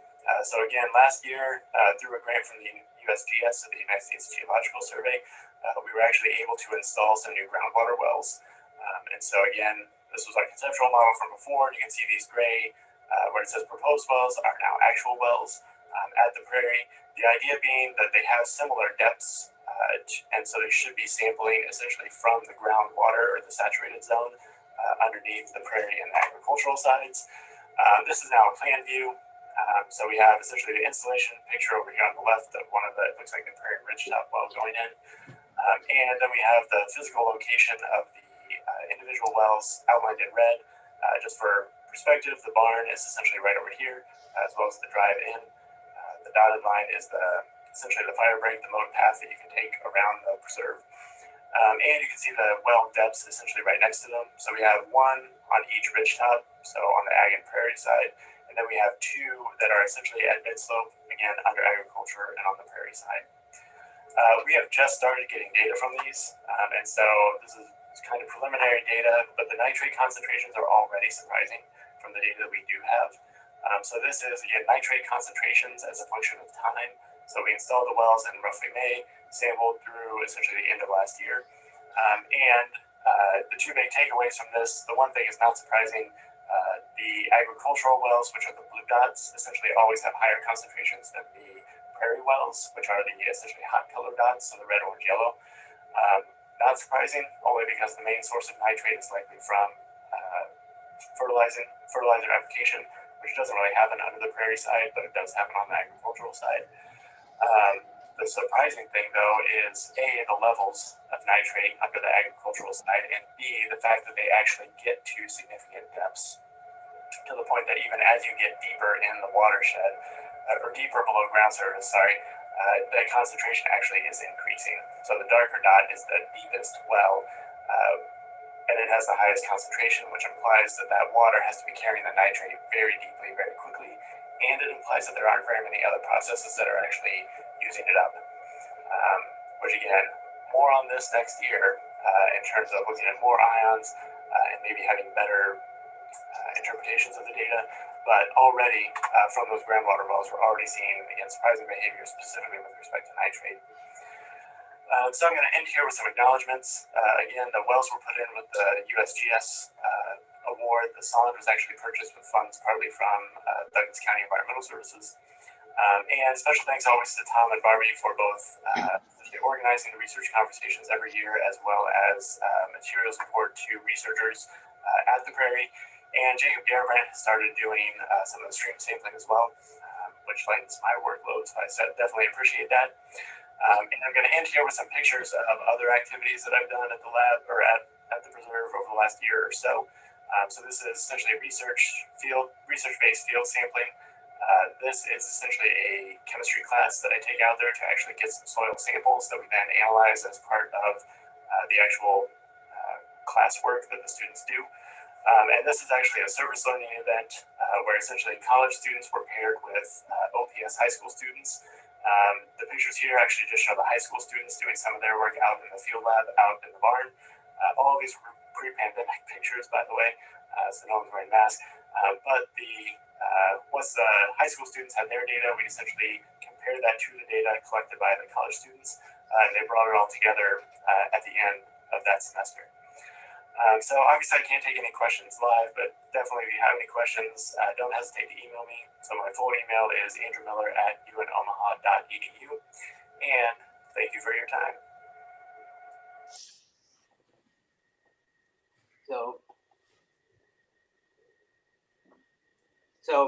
thanks to Andy for the presentation. The next speaker we have is going to be Ashley Deer, she was mentioned the previous one. So if she can, I think screen sharing is off, Ashley, if you want to get started on that. Hey. Ashley Deer is with the Geology Department, and I partly mention this because a lot of the work at the preserve is interdisciplinary, so to speak, and that's one of the things the preserve is about. We basically provide a site, but then they provide the specific information, but there's a lot of integration of activities, and I think that's an important component that we can provide. So having gotten that little soapbox out of the way, Ashley, it's up to you. Hey, thanks, Tom. So we'll build off of what Andy just shared. We've been working very closely for several years. So here I'm going to focus though on the soils part rather than the water, what kind of the latest is. And just like Andy oriented us, we're comparing this agriculture and prairie part of the preserve for the most part, trying to look at how that land use is influencing the soils, the water that flows through that soils, and then ultimately the streams that are draining those soils. The other site that we have started doing some work at is at Zorinsky Lake, where we have our best native prairie site kind of approximation to try and look at how that compares to the restored or the current agriculture. I'll just show a little bit of data from that, but that is something that we've been able to use in this spectrum of land uses. So back to this conceptual model that Andy showed, this is kind of just showing the instrumentation. We've largely focused on these ridgetop sites, and we still have weather stations installed. We've been sampling the soil water up down to 1 meter. And then we have some deep soil cores that I'll share a little bit about later. But just our leading hypothesis, kind of our working hypothesis right now, like Andy shared, was that we think that the water is draining very shallowly and under the prairie, or under the agriculture, I'm sorry, and more deeply under the prairie. And we think that that is influencing the water chemistry and how that water interacts with the minerals that are deeper. So that's just our overall kind of working hypothesis right now that we have developed. Andy shared, focusing in on the stream chemistry, and we're now trying to unpack a little bit more of what's happening as that water moves from the very ridge top on these land uses down to the stream. We have a little bit of data that is helping us understand why we might see these hydrologic differences. And one thought is that the change in the soil structure at the soil surface under these different land uses is really driving that change in hydrology potentially. And then that's cascading into these other effects we see. We have a little bit of data now to show how that soil structure differs. So this is our agricultural soil on the ridge top at Glacier Creek, and this is the restored prairie at Glacier Creek. We have a little bit of data now on wet aggregate stability, which is basically how well the soil particles stay chunked together when they're hit by water or dunked in water, basically.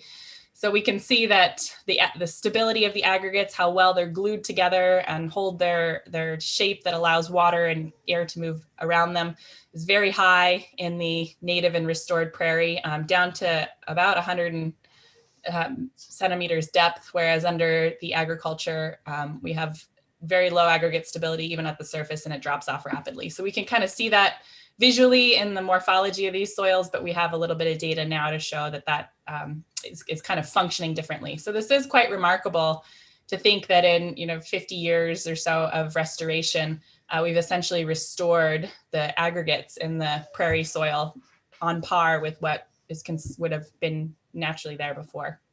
So it's kind of exciting to see. Another thing I wanted to share, this is update that would have happened last year had we met, but this is some data we have from some electrical resistivity tomography surveys we did 2 springs ago now. This is with Dr. Greg Mount. He was at the University of Pennsylvania, Indiana University of Pennsylvania, sorry. He's now working as a water resource manager in Broward County. But he brought all of his geophysical equipment out to Glacier Creek, and we spent a week doing these surveys where we went across the preserve from the ridgetop prairie to the agricultural prairie, and then did some parallel transects down the slope. We basically drove metal stakes into the ground and then pushed electricity and and the return of that electricity, that electric signal gives us a sense of how resistive or conductive material is in the subsurface to that electrical current. So it gives us a window into the deeper subsurface that we can't get from just these point measurements. So I wanted to share some of the data that we have from that survey. This is going from the agricultural ridgetop down to the stream here, up to the prairie. So we are looking downstream in this case. The colors here indicate resistivity. So blue is very low resistivity. These tend to be areas that are wetter, and then the warmer colors are areas of higher resistivity. So drier soils tend to be less conductive to electricity. And then these different arrows, these are pointing to these anthropogenic terraces that exist on both the prairie and the ridgetop side. And then these colored arrows are where we focused in some more detailed surveys along those terraces. But in general, we're interpreting this light blue area as probably the loess till contact. So our parent material is this windbone silt loess in the top, and then below is till, where Glacier Creek gets its name from that glacial till. We zoom in at these two profiles here. Again, that agriculture is a bit darker in color near the surface, so potentially less infiltration of that water. It's kind of sitting perched a little bit higher, whereas on the prairie side, we see a lot of these brighter colors closer to the surface. So that could suggest this faster drainage that we're seeing in the very upper meter with our soil sensors. So higher resistivity suggests more draining of water, whereas this lower resistivity we think means that that water is not moving as rapidly through that part. We also see some interesting patterns with the terraces, where we see a lot of water ponding behind these terraces. So we think these are basically creating a little trap of water behind these man-made terraces on the landscape, regardless of land use. So whether you're in prairie or ag, the installation of those terraces are still having an effect on the hydrology, regardless of that land use. So Andy mentioned that we put in these groundwater wells. So this is our conceptual model again, now with those wells kind of showing that we've got, we hope we're sampling into this till down here on the agricultural and prairie. And then we actually have two wells on the mid slopes, one that's sampling a little bit shallower water, we think just above the less till contact, and then the other one is a little bit deeper. And then we also have some shallow wells down below. So he shared some interesting data. We're hoping to continue sampling those. And on the soil side, at each of these sites, we now have deep soil cores to go along with that well data, so we get a better sense of what is the actual geologic material that's underneath here. And I'm still working out how to best visualize this data because they're very deep cores and a lot of information. But just to give you an orientation, we again have our prairie ridgetop here and our slope down to the stream. So we're looking downstream, and then our agriculture here on the left.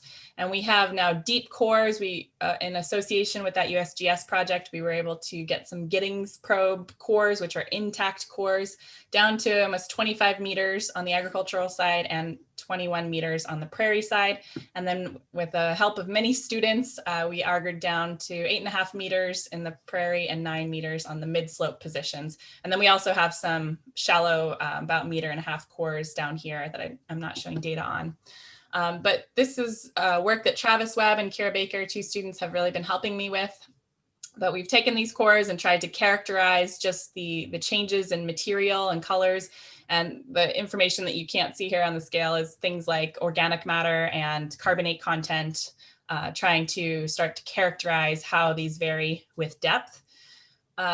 We have a couple takeaway from this data. One is that the agricultural side is geologically much more complex. There's a large, very, very cool, interesting mix of glacial materials that are underneath that loess. So there's a relatively thin loess, about 8 meters, I'm sorry, of loess. And then we hit what we think might be the till contact. But then we get down to about 12 meters and we hit a really abrupt sand layer. And then we have some layers of sand, and then we hit another glacial till layer. So there's a very interesting stack of materials, which would have meant that the glacier was probably coming over this area and then retreating. And then there was some outwash water from the melting glacier that washed the sand layers in. And then the glacier probably advanced again, dumped more till, and then receded, and more sand was washed over. And then finally the lust was blown on top of all this. So geologically quite interesting, makes interpretation now of some of our water chemistry and a little more complicated, but it's helpful to know this. On the prairie side, we see much less variability. There's a very thick loess on this tide. We think down to about 18 meters, so much thicker lust cap on the prairie side. And then we hit the glacial till on the ridge top. On the slopes, we see fairly similar depths to the loess over glacial till. So kind of I've just sketched in this little dashed line of potentially this is the thickness of that loess material as it's sitting on top of that glacial till. Still have to work on how to scale this appropriately, but really interesting data that we're getting from these cores, and then a baby for scale. She got to help with identifying these. So that's a lot of new data we're getting and helping us unpack what's underneath the surface. Another new thing for this coming year is that we were funded on a National Science Foundation grant as part of the Critical Zone Collaborative Network. This is the next generation of critical zone work, and Glacier Creek is now officially a site of one of these projects called the Critical Interfaces Network, or SciNet for short. This is focused across the Midwest on places where intensive land management has modified the soils and then the critical zone down below. So here are our sites, and we're comparing largely to sites in Iowa and Illinois, looking at what the water and the gases and the carbon and nutrients function under restored prairie, or where we can find natural prairie, compared to what happens when we come in and we till those sites. In Illinois, they've put in tile drains to drain them. So they've effectively changed the reactive zone, the hydrology of that zone, the aeration of that zone. So we're looking into detail on what happens when you modify the surface, what happens not just at the very top layer, but down deeper. So this is kind of our conceptual model of these two systems, where you've got a native prairie system or a grassland system, and then we've got this management induced zone. So we are already measuring a lot of these parameters at Glacier Creek. So we are kind of already set up to look into this in more detail. Illinois will be a completely new infrastructure that we're putting out there to compare with Glacier Creek. So we have a bit of a gradient of precipitation from Nebraska to Iowa to Illinois that we'll look at. Our soils are very well drained here versus poorly drained over in Illinois. And just to give you another kind of conceptual diagram, we already have these soil water samplers that are installed. We already have soil moisture sensors. What will be new at Glacier Creek is these oxygen and carbon dioxide sensors. Looks like we'll be able to afford to put them in at 4 depths under the ridgetop, under ag and prairie. And this will give us a better ability to separate out the abiotic and biotic processes in the soil. So we're hoping to be able to use this data to then put into reactive transport models of how this material is weathering, how that oxygen is consumed, the CO2 is produced, and then ultimately connect that to some carbon dioxide fluxes at the surface. So we'll have them under the 2 land uses. We were also planning to install these gas cups or wells, which will allow us to actually sample the gas in the soils. And we'll use just a field portable gas analyzer to analyze those, and then do some isotopic measurements over at Purdue. So we'll install those at Glacier Creek, also in Illinois, and then we'll have some limited measurements in Iowa. We won't be able to do the entire setup in Iowa, but we'll try and compare some data. So that's coming online. I hope in June, we'll be able to add in those sensors and then start getting some data on what the gas fluxes are doing in conjunction with this water chemistry that Andy mentioned. And then the one other component of this will be working with Roxy Keller this summer. We got funding to start doing some soil DNA sequencing of the organisms that are, the microorganisms that are in these soils, so we can link up those gas fluxes potentially with the organisms that are living in each of these soils. So I think Tim mentioned earlier that some of that work's been done on the burned and mowed plots. So this will now be kind of at our ridgetop sites in conjunction with these other measurements that we have. So that's the latest update. Thanks to USGS funding, NSF funding, TRPP funding, and also to Tom and Barbie for this amazing place to work, for supporting all of this. Thanks, Ashley. Incredible work. I mean, I was told once when I was a PhD student, I'm a plant ecologist, you have to know soil, so you're going to take 2 years of soil. Soil is a really important component. You're just understanding a lot of the details. It's really incredible research. Like a lot of the others, it's really important. So I think we're maybe running a little short on time, so we can handle questions later. But so the next person up is David Manning. He's with the biology department at UNO as well. And kind of all Ashley and Andy and David they're kind of working in the same general area. I don't know to what extent they're interacting, but I know that David's been doing work in the aquatic system, I believe, and so he's going to be talking a little bit about that as now. So David, you're on.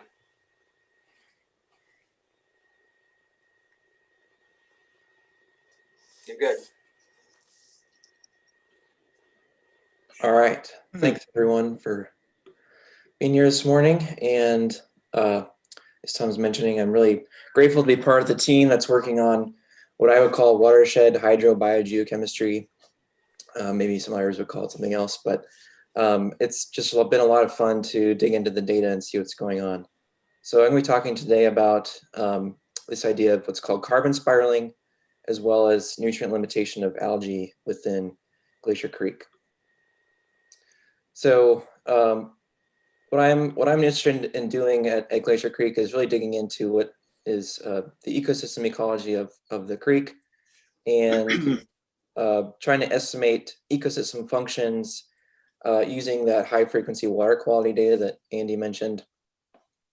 And from that data, we're able to basically estimate the metabolism or the metabolic regime of the creek, as well as how it transports and transforms carbon.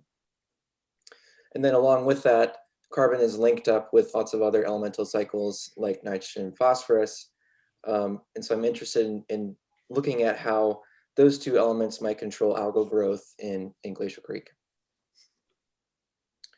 So just to back up a little bit and really zoom all the way out to the global scale, rivers transport, transform, and store tons of carbon. So this is a paper that came out in about 10 years ago now that shows how much carbon is coming from the land and going into these inland water systems like rivers, lakes, and wetlands. And then some of it is transported downstream, but a lot of it is respired as CO2 back to the atmosphere, and then some of it is also stored. And so these are really active players in the global carbon cycle, these rivers and streams and lakes. And of course, Glacier Creek is part of this story as well. And so one thing we don't have a great handle on is how watershed scale restoration, which is really what we're talking about here, of the vegetation that's on the landscape affect carbon transport and storage and transferation as it goes into nearby streams. If we think about across the landscape here in the Midwest, it's been transformed from what it once was in terms of, tallgrass prairie vegetation to these mosaics of urban land use, suburban, and then agricultural. And then sort of interspersed within that, we've got, conservation reserve program lands and restoration projects like this. So how does that mosaic of land use affect the carbon that's going into the streams and then how it's processed? So zooming in farther here, we'll talk about in detail how far does carbon go once it gets into Glacier Creek, and then what controls the fate of carbon within Glacier Creek itself. So before we do that, I'm just going to tell you a little bit about this idea of organic carbon spiraling, which is a measure of the distance that's traveled by carbon before it's mineralized or basically converted into carbon dioxide. So to illustrate this, this is not Glacier Creek, obviously this is Elma Creek, but it's the only storm flow picture I had. So you can imagine that during a storm, there's a whole lot of carbon that's mobilized within a stream itself, and probably the biological activity within that stream is fairly low. And so you're going to expect to see lower conversion of carbon to respirate or to carbon dioxide through respiration. And that fast water velocity means you're going to have a really long spiraling length. If you contrast that to this situation over here, where you're back to base flow, the biological activities ramped up again, so you're getting more conversion of carbon to CO2. The slower water velocity means you have short spiraling lengths. So in Glacier Creek, luckily we've got this high frequency water quality data, including 15-minute dissolved oxygen, fluorescent dissolved organic matter, and turbidity. And with these three components of the data, we can estimate these two processes. So how far is carbon being transported, and what is its fate as it's moving through?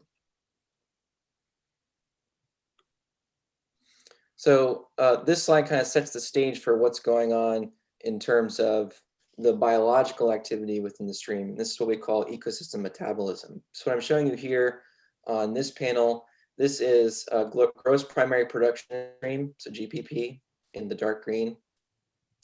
And then these orange circles are the ecosystem respiration. So this is conversion of carbon into carbon dioxide. And then the sum of those two gets you net ecosystem production, which I'm showing over here on this panel. And so you can see that most of the time, the creek is a net source of CO2 or carbon. Most of the time, that gross primary production is not outweighing the respiration rates within the stream. Also interesting, I want to point out, we've got 3 different peaks here. This is happening in April of each year. And this pattern looks surprisingly like a forested stream. So you can expect in the forest in the spring, or before the leaves have come in on the trees, there's plenty of light around, the algae can grow, and they're increasing that primary productivity. As soon as that canopy comes back in, it decreases, right? So we're seeing the same thing here in Glacier Creek, despite not having a forest surrounding the stream. But I'm guessing that this is likely driven by all that reed canary grass that's down by the stream itself. So what does this mean for carbon spiraling? So I'm showing you 2 metrics here. This is basically the velocity that the carbon is turning into CO2. And then on this side, this is how it's transported. This is that spiraling length. And what you can see is that they're kind of mirroring what happens throughout the year in terms of the metabolism. And so the fastest processing of carbon is occurring in April, when we have those peaks in GPP and ecosystem respiration. And at the same time, if we look at that spiraling length, those spiraling lengths are much lower in April as well. So we get these minimum spiraling lengths in the spring. So this is suggesting that the metabolism that's going on within the stream is driving some of these patterns that we're seeing in terms of more retention of carbon within Glacier Creek when it's most biologically active. Now, another thing we can do is compare this to other measurements in different streams just to see how Glacier Creek might compare. And so these are all the carbon spiraling measurements that we've got for Glacier Creek. And then these black lines are showing sort of the density of those data. So most of them are occurring in this little spot right here, which if you look at these data over here, these are all literature values that I pulled out of the literature. And what you can see is that carbon spiraling is definitely related to how much flow is in the stream. So this is discharge on this x-axis here. But in terms of the flow, the average flow of Glacier Creek, we're seeing, it's right in line with what we'd expect. This point here, this highest spiraling length is 12 March 2019. If you were around in 2019, you probably remember what happened in that year. So this is our highest carbon spiraling length. I'll point out that that is higher than how far carbon is transported the Colorado River at base flow. So that's kind of cool to think about.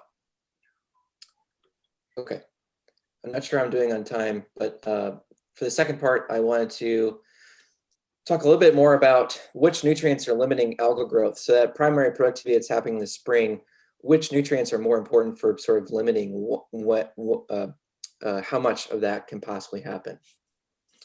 And so to do that, we're basically using a method to look at basically if we spike some nitrogen and we spike some phosphorus in the stream or in a controlled way, what do we get in terms of algal growth? And we can compare that in the agricultural side of the stream versus the restored prairie side. You definitely do get algae in the stream. This is a picture of some over here. Okay. So this was work that was done in collaboration with Jess Rodino, who graduated in December, but did this work in November. And it's some really interesting data that she'll be presenting here at the Freshwater Science meeting in May. So to actually do this, we use what's called a nutrient diffusing substrate. And it's basically these little plastic cups that we put agar, and then the agar is spiked with nitrogen, phosphorus, or both. And we compare that to a control cup with just agar in it, no nutrients. You deploy these out in the field like this for about 2 weeks. And then each of these little cups on top of the agar with this little fritted glass disc, which is a nice place for the algae to grow. You take that glass disc and you can extract chlorophyll A and then get a measurement of how much algal biomass is grown on that glass disc. So what I'll be showing you is some data where we compared those agar cups with N, P, or both to the control, and we just use a simple response ratio where we look at the algal biomass on those nutrient spiked cups versus the algal biomass on the control cups. So again, we did this in sort of 3 locations on the ag side here, and then the prairie side, and then we also looked at 3 locations in the confluence. What I'm going to show you on this axis is the response ratio, and then these are going to be box plots in the ag, prairie, and confluence. So anything above 0 suggests that there's an increase in algal growth with that nutrient treatment. Anything below it would be less than the control. And what you can see is that in the agricultural site, those algae are definitely not limited by nitrogen. They're showing some inhibition there. Not too surprising. And then in the prairie and confluence reaches, we're seeing some evidence of co-limitation or perhaps phosphorus limitation of algae within those reaches. So this is kind of cool in that we're seeing some different patterns just based on the proximate land use to these different sections in the stream. All right, so I'm gonna wrap up here and just summarize what we're seeing in terms of carbon spiraling and nutrient limitation. So a few things to point out. Glacier Creek seems to have a metabolic regime in terms of GPP and ER that's similar to a forested stream, where you get these productivity peaks in the spring, and that's mirrored in the ecosystem respiration. On average, we're seeing carbon transported about 18 kilometers, and sometimes, depending on what the flow conditions are like, Glacier Creek acts like a much larger river. And then when we're looking at these spatial patterns of algal biofilm nutrient limitation, there seems to be evidence, at least in the prairie and somewhat below the prairie, of nitrogen and phosphorus co-limitation. The agricultural reach shows some N inhibition, and we're still kind of working out the mechanisms that's driving that. So thanks for listening. Here's some field help that I had, but I had great help from all the folks who make Glacier Creek such a great place to work. Thanks, David. Again, the kind of research that you're doing, and as along with others, is really intriguing to me. And we need to know so much more about the preserve. These bits and pieces are not bits and pieces. These major chunks really help a lot in our understanding of the preserve. Are there any questions for David? Well, if you want to drop out of sharing, we can get Ellen Osborne can get lit up. So that's the kind of help you have in the field. Is that right, David? Yeah. I know the kind of help that is. They're closer to the ground. That's right. So Alan Osborne, he's with, basically he works with sociology and anthropology department here at UNO, but he's also a curator of anthropology at the University of Nebraska State Museum. And he's going to be talking, kind of moving a little bit beyond to the biological and the natural part of the environment to an archaeological site, which not interestingly enough, is only a few hundred meters from the Pioneer Cemetery. So Alan, you're on. Okay, this is kind of a multi-level discussion, but I want to talk a little bit about the field school, just the nature of it, and what we've been up to at Glacier Creek. And then also in looking at an invasive species at Glacier Creek, humans. And quite a significant invasion of humans around the world. So the excavations, just briefly, the site itself, we found it was known about previously, but we've located an artifact scatter. Different kinds of debris produced by humans making tools and conducting cooking activities and so forth. And that covers about 5,000 square meters on the top of this hill overlooking Big Papio Creek. And so on the surface, we mapped 387 artifacts. This doesn't mean 387 arrowheads or significant tools. It can be debris, as I mentioned, but it reflects presence of humans. Subsurface, during our excavation so far, 1,600 different artifacts. We've excavated roughly 12 square meters, probably around 4.5 cubic meters of deposit. And all of that's been dry screened through 1/4 inch, 6 millimeter mesh screen. It's probably a location of a prehistoric house. And this kind of fits into what's called the Nebraska phase, roughly 1100 to 1300 AD. We have two AMS dates, atomic mass spectrometry dates from the site that are identical, actually. And so the site dates to roughly 1281 AD. To kind of put this in context, this was a time at which the Inca civilization was revving up in the Andes.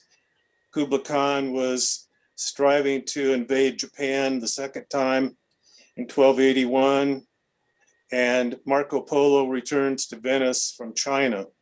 So at the time that these folks were hunting along the Big Papio Creek, this was the alternate stories for what was happening throughout the world. So these are the radiometric dates. Won't go into that, but as I mentioned, it's pretty, the midpoint would be roughly 1281 AD, 700 years ago for the occupation. So with this site, I mentioned 12 square meters of excavation. It's gridded, and we excavate in meter squares, 10 centimeter levels, dry screen all the fill. And so the Great Plains covers 1 million square miles. And so we walked up to the top of this hill and said, well, let's dig here.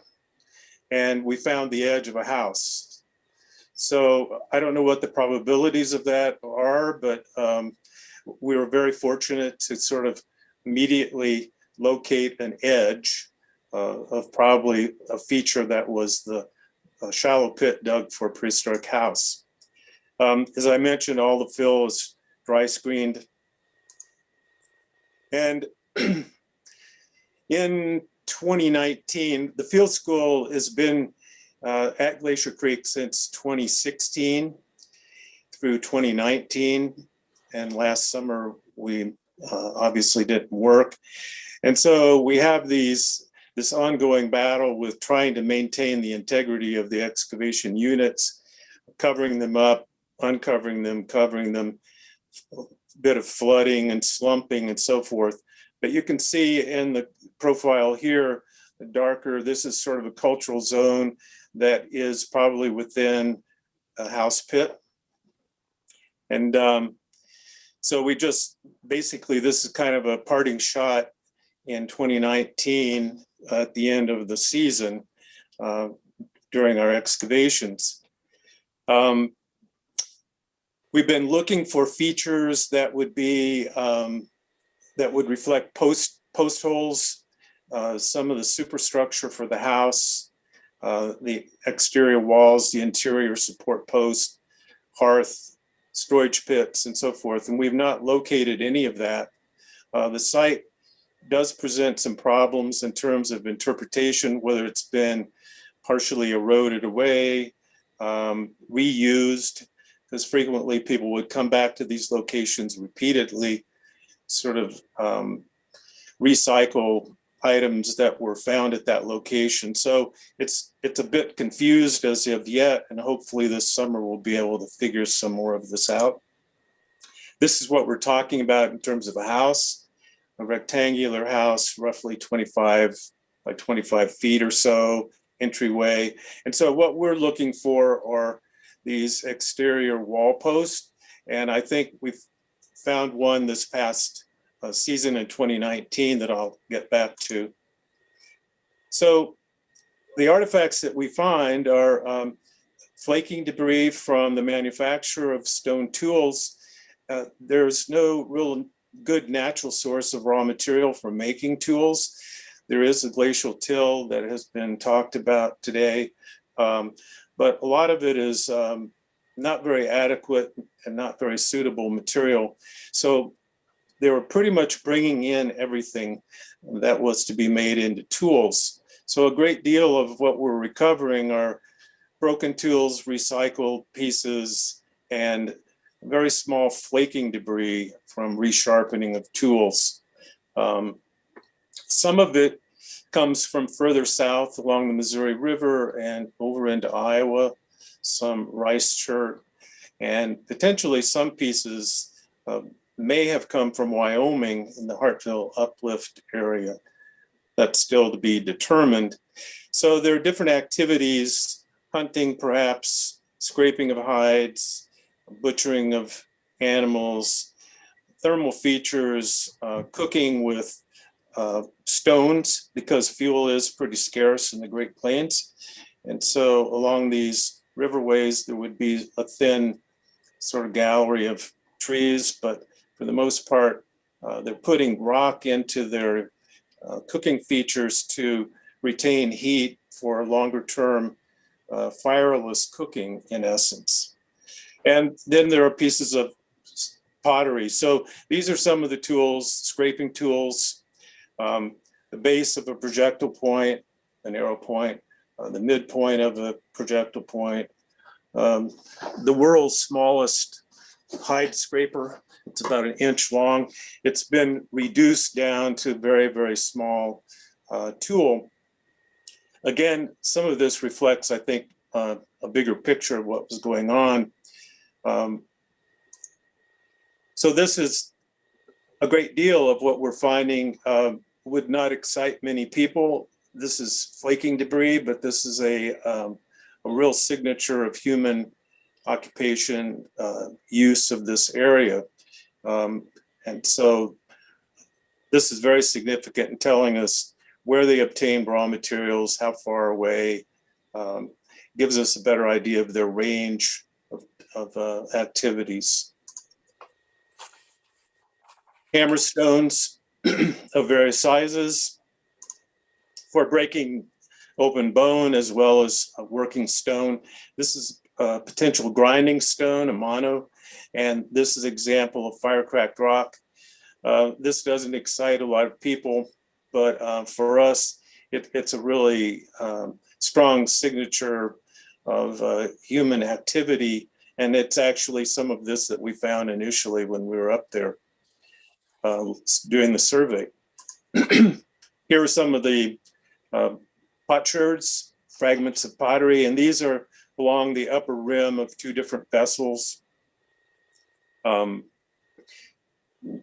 Again, most of the material we're finding is very small, fragmented, and so it can indicate reuse of the areas, human trampling, some of the larger pieces still yet to be found, hopefully.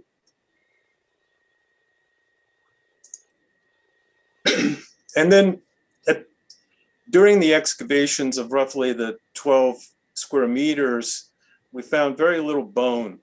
And if we did find bone in the cultural levels, it was very spongy, soft, didn't hold up very well in terms of preservation. But on, as is typical, the last day of the excavations in 2019, we were pretty lucky to find some very well preserved faunal remains, bones. And these have been recently identified as large-bodied artiodactyl, bison, which doesn't come as a big surprise, Cervus canadensis, or elk, which is a little bit more surprising. If I recall correctly, Lewis and Clark's travels up the Missouri River, they were somewhat surprised, I think, with the fact they didn't see elk very much at all, if I recall. And white-tailed deer and beaver. And these are the two lower incisors from the same animal. And frequently these teeth were used as tools, wood cutting tools, which is strange. Same function that the beaver used them, but for carving and so forth. And so when you look at these, the different elements of the skeleton are distal elements, elements and anatomical parts of the animal that are in the legs, for example, lower legs, kind of scrappy material. And you can see we were excited by the discovery of these, quite well preserved, and these are from deer, Oticoleus genianus, white-tailed deer. This is probably bison. It's heavily gnawed. Animals frequently gnaw on bones to get calcium, recover that. So this was very thrilling, and it gives us evidence too that they were breaking open these long bones for the extraction of marrow as a part of the diet. So this is a impact fracture on a bone, again, mid-shaft of a long bone for extraction of marrow, which is high in fat and nutrients. And this happens to be an illustration from a notebook journal of a field school student who, much to my amazement and surprise, would sketch what she was thinking about as she was out at Glacier Creek, what kind of animals lived there, what would the house have looked like, and so forth. So this fits into perhaps a bigger picture of the Great Plains. It is occupied the same time as a site we've excavated out at Sherman Reservoir. This is all during a mega drought. And so the faunal material from that site, as well as sort of the hints that we're getting from Glacier Creek, it looks as though they're fairly well stressed. They're recycling, resharpening tools to the point of them not being useful any longer. They're exploiting the lower ranked parts of animals. And this fits into other research I'm doing on body adornment, bone beads that exist at these sites throughout the Great Plains. And they're expanding their range over very large areas of the Central Plains during this mega drought in the late 1100s, early to mid 1200s AD. So in and of itself, the material at Glacier Creek is not abundant, but it kind of, I think, fits in as kind of a data point to suggest that people were undergoing lots of stress during this particular time on the Great Plains. Are there any questions? Yep. I don't know if there are. Are there any questions for Alan?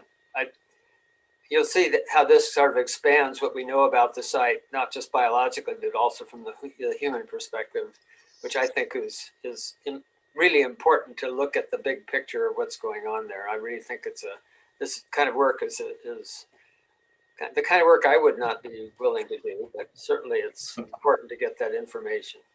So any questions for Alan? You want to stop sharing, Alan, then we can. Yeah, I'd like to thank Tom and Barbie and Jake and Tracy for putting up with us. And when the field school students are there, we have to kind of shift our strategies logistically in order to get into the site and get out of the site, minimizing damage and so forth, as well as frequent visits to the barn. And we really appreciate the help of the Department of Biology, their cooperation in this project. Great. Any questions? Eric Brandt is going to be speaking next. He can kind of get sorted out. He's the land management specialist at the Glacier Creek Preserve, and he's going to talk about some of the current land management practices. So Jake, you're up. Hello, everybody. So Glacier Creek Preserve, I manage both the Glacier Creek Preserve near the Bennington location, as well as a second preserve called the T.L. Davis Preserve, southwest of Elkhorn.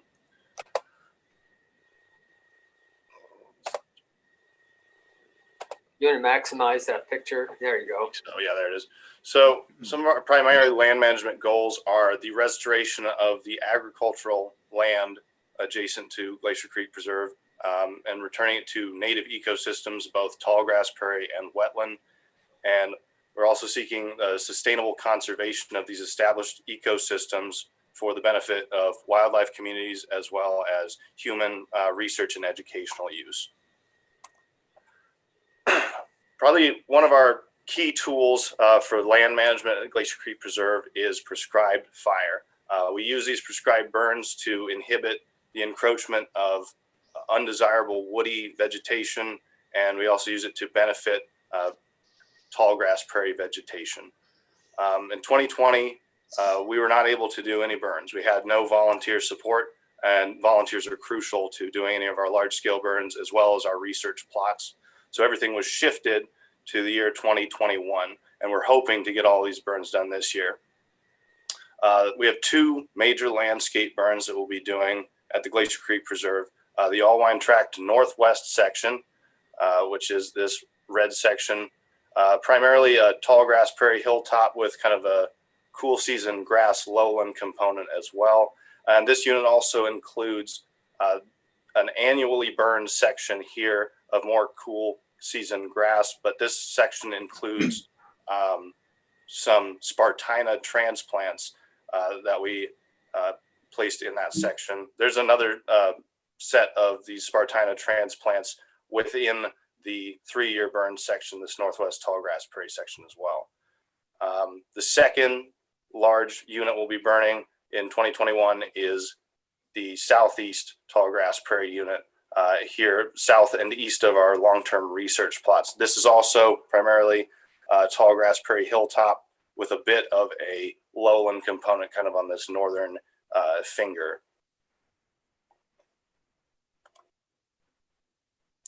So the bulk of summer land management at Glacier Creek Preserve involves control of undesirable vegetation. This includes broadleaf species like crown vetch, Japanese knotweed, leafy spurge, Canada thistle, and these are indicated in various locations throughout the map. To manage these species, to some degree, we rely on prescribed fire, but it does not, our burning is probably not frequent enough, so we end up doing a lot of herbicide application directly to this vegetation as well. So these broadleaf leaves, or these broadleaf weeds, we do direct application by backpack sprayers. The leafy spurge, mostly located on this northwest hill. We have the crown vetch, or these purple spots. They're kind of sporadic and fairly well contained. We have fairly contained Canada thistle along the kind of the edge of the cool grass prairie component, but there's a much larger infestation of Canada thistle on the northern edge of the property in one of the new restorations.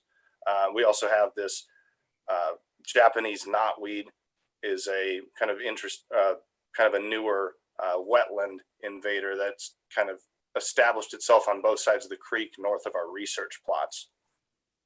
In the summer, we also do some management of cool season grasses to prevent them from encroaching too far into the tall grass prairie. Most of this is focused along our fire breaks, one here on this western fire break and another out on the eastern fire break for reed canary grass patches here and smooth brome patches here respectively. The management we do for that, we mow the prairie sections in those areas, and then we spray, we use herbicide as the cool grass seasons try to reestablish, try and hit them twice. Later into the summer and then into the fall, much of the undesirable vegetation control involves removal of our encroaching woody species. These include smooth sumac, roughleaf dogwood, several kinds of elm, as well as autumn olive. Management for these species involves physically cutting these species and then applying herbicide to their stumps directly using sponge bottles.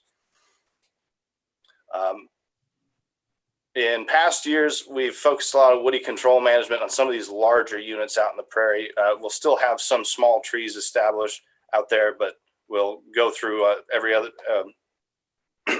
occasionally on different years to try and stop these from reestablishing. But we also have areas where near the woodland, near the woodland where we have species trying to encroach into our mixed grass prairie here. So our focus for 2021 is going to be on the southern section of the mixed grass prairie, as well as this so-called butterfly corridor in this section.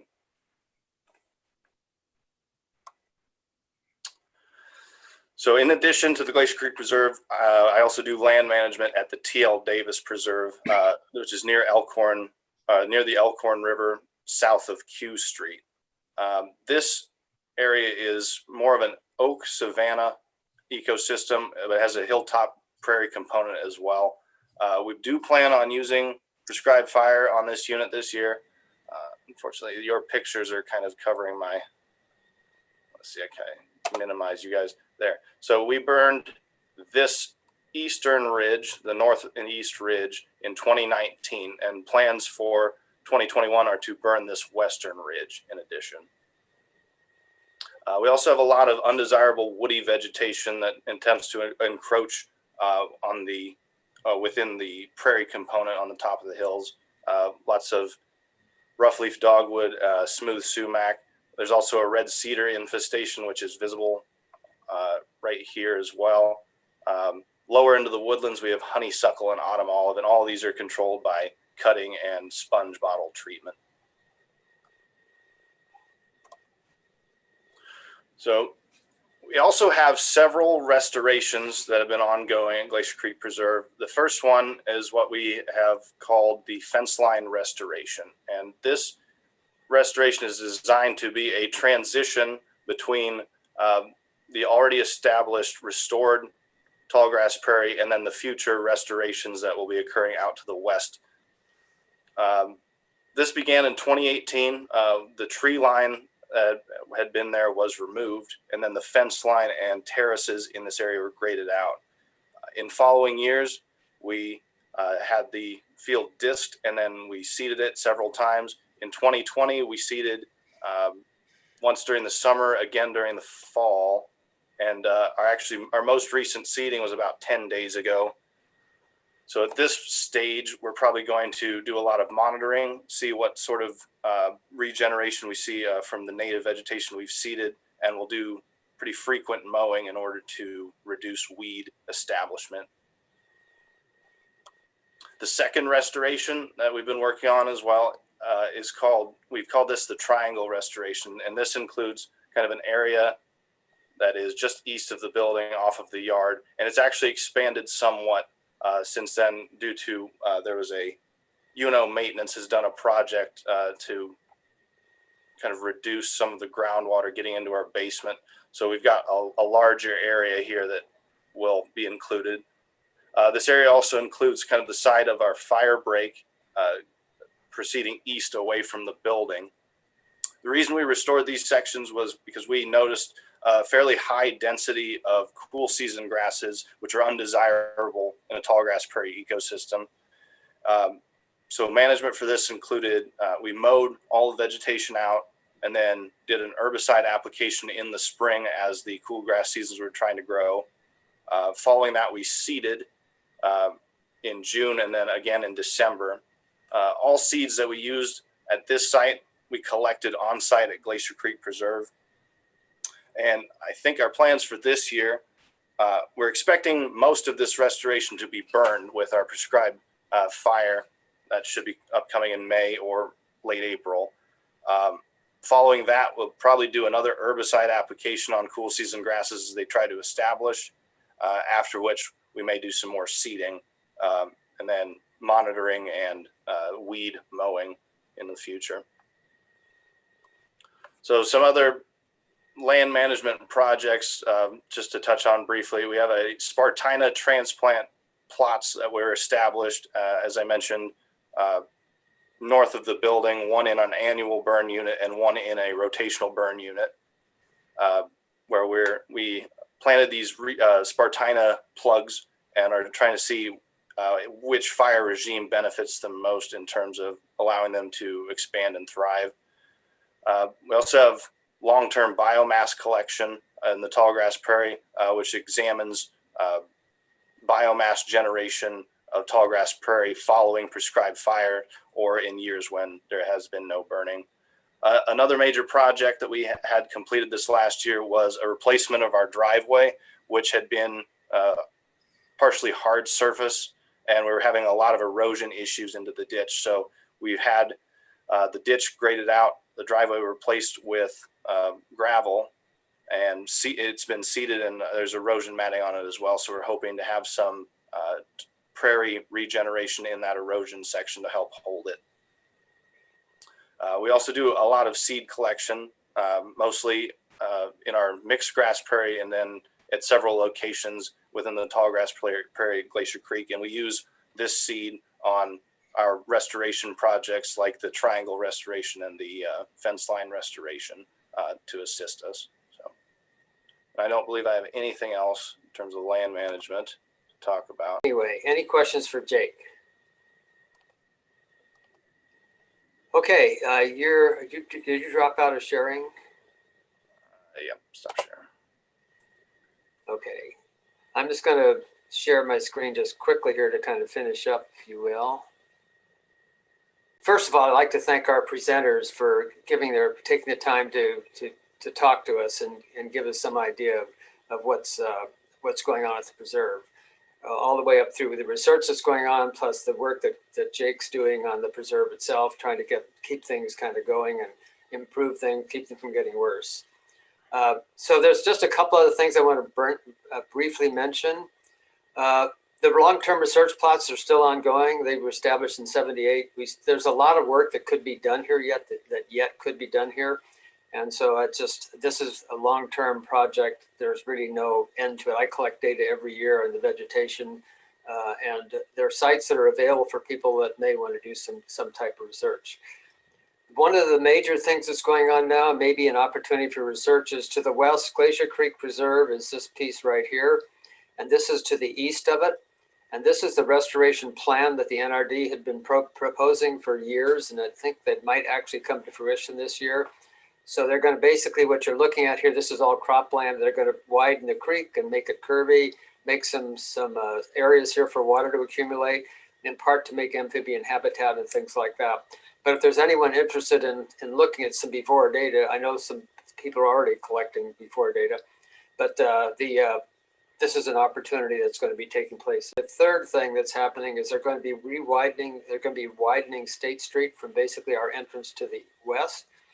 And so the schedule for 2022, so during that time, we're going to have somewhat restricted access. We don't know for sure how that's going to work out, but that's just information that for those that are planning to use it. We don't see any effect this year, but once they do stake the site out, one of our major efforts will be to try to transplant things that are within the destructive area here that's going to be removed. They're going to have to do a lot of grading around the entrance. And so that's basically all that I have. Are there any questions that anybody has for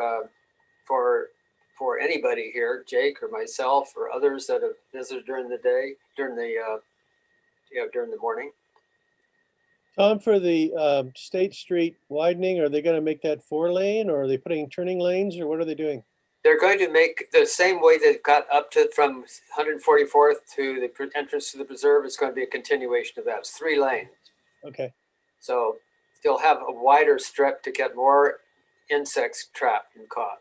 Well, it will be interesting to compare before and after, you know, what effect that has. Well, they do say that they're not going to start the project till 2022, but that they're going to, I want them to try to stake out the area because we do want to transplant. There's some plants there that were there when the prairie first got started. I want to move them. Yeah.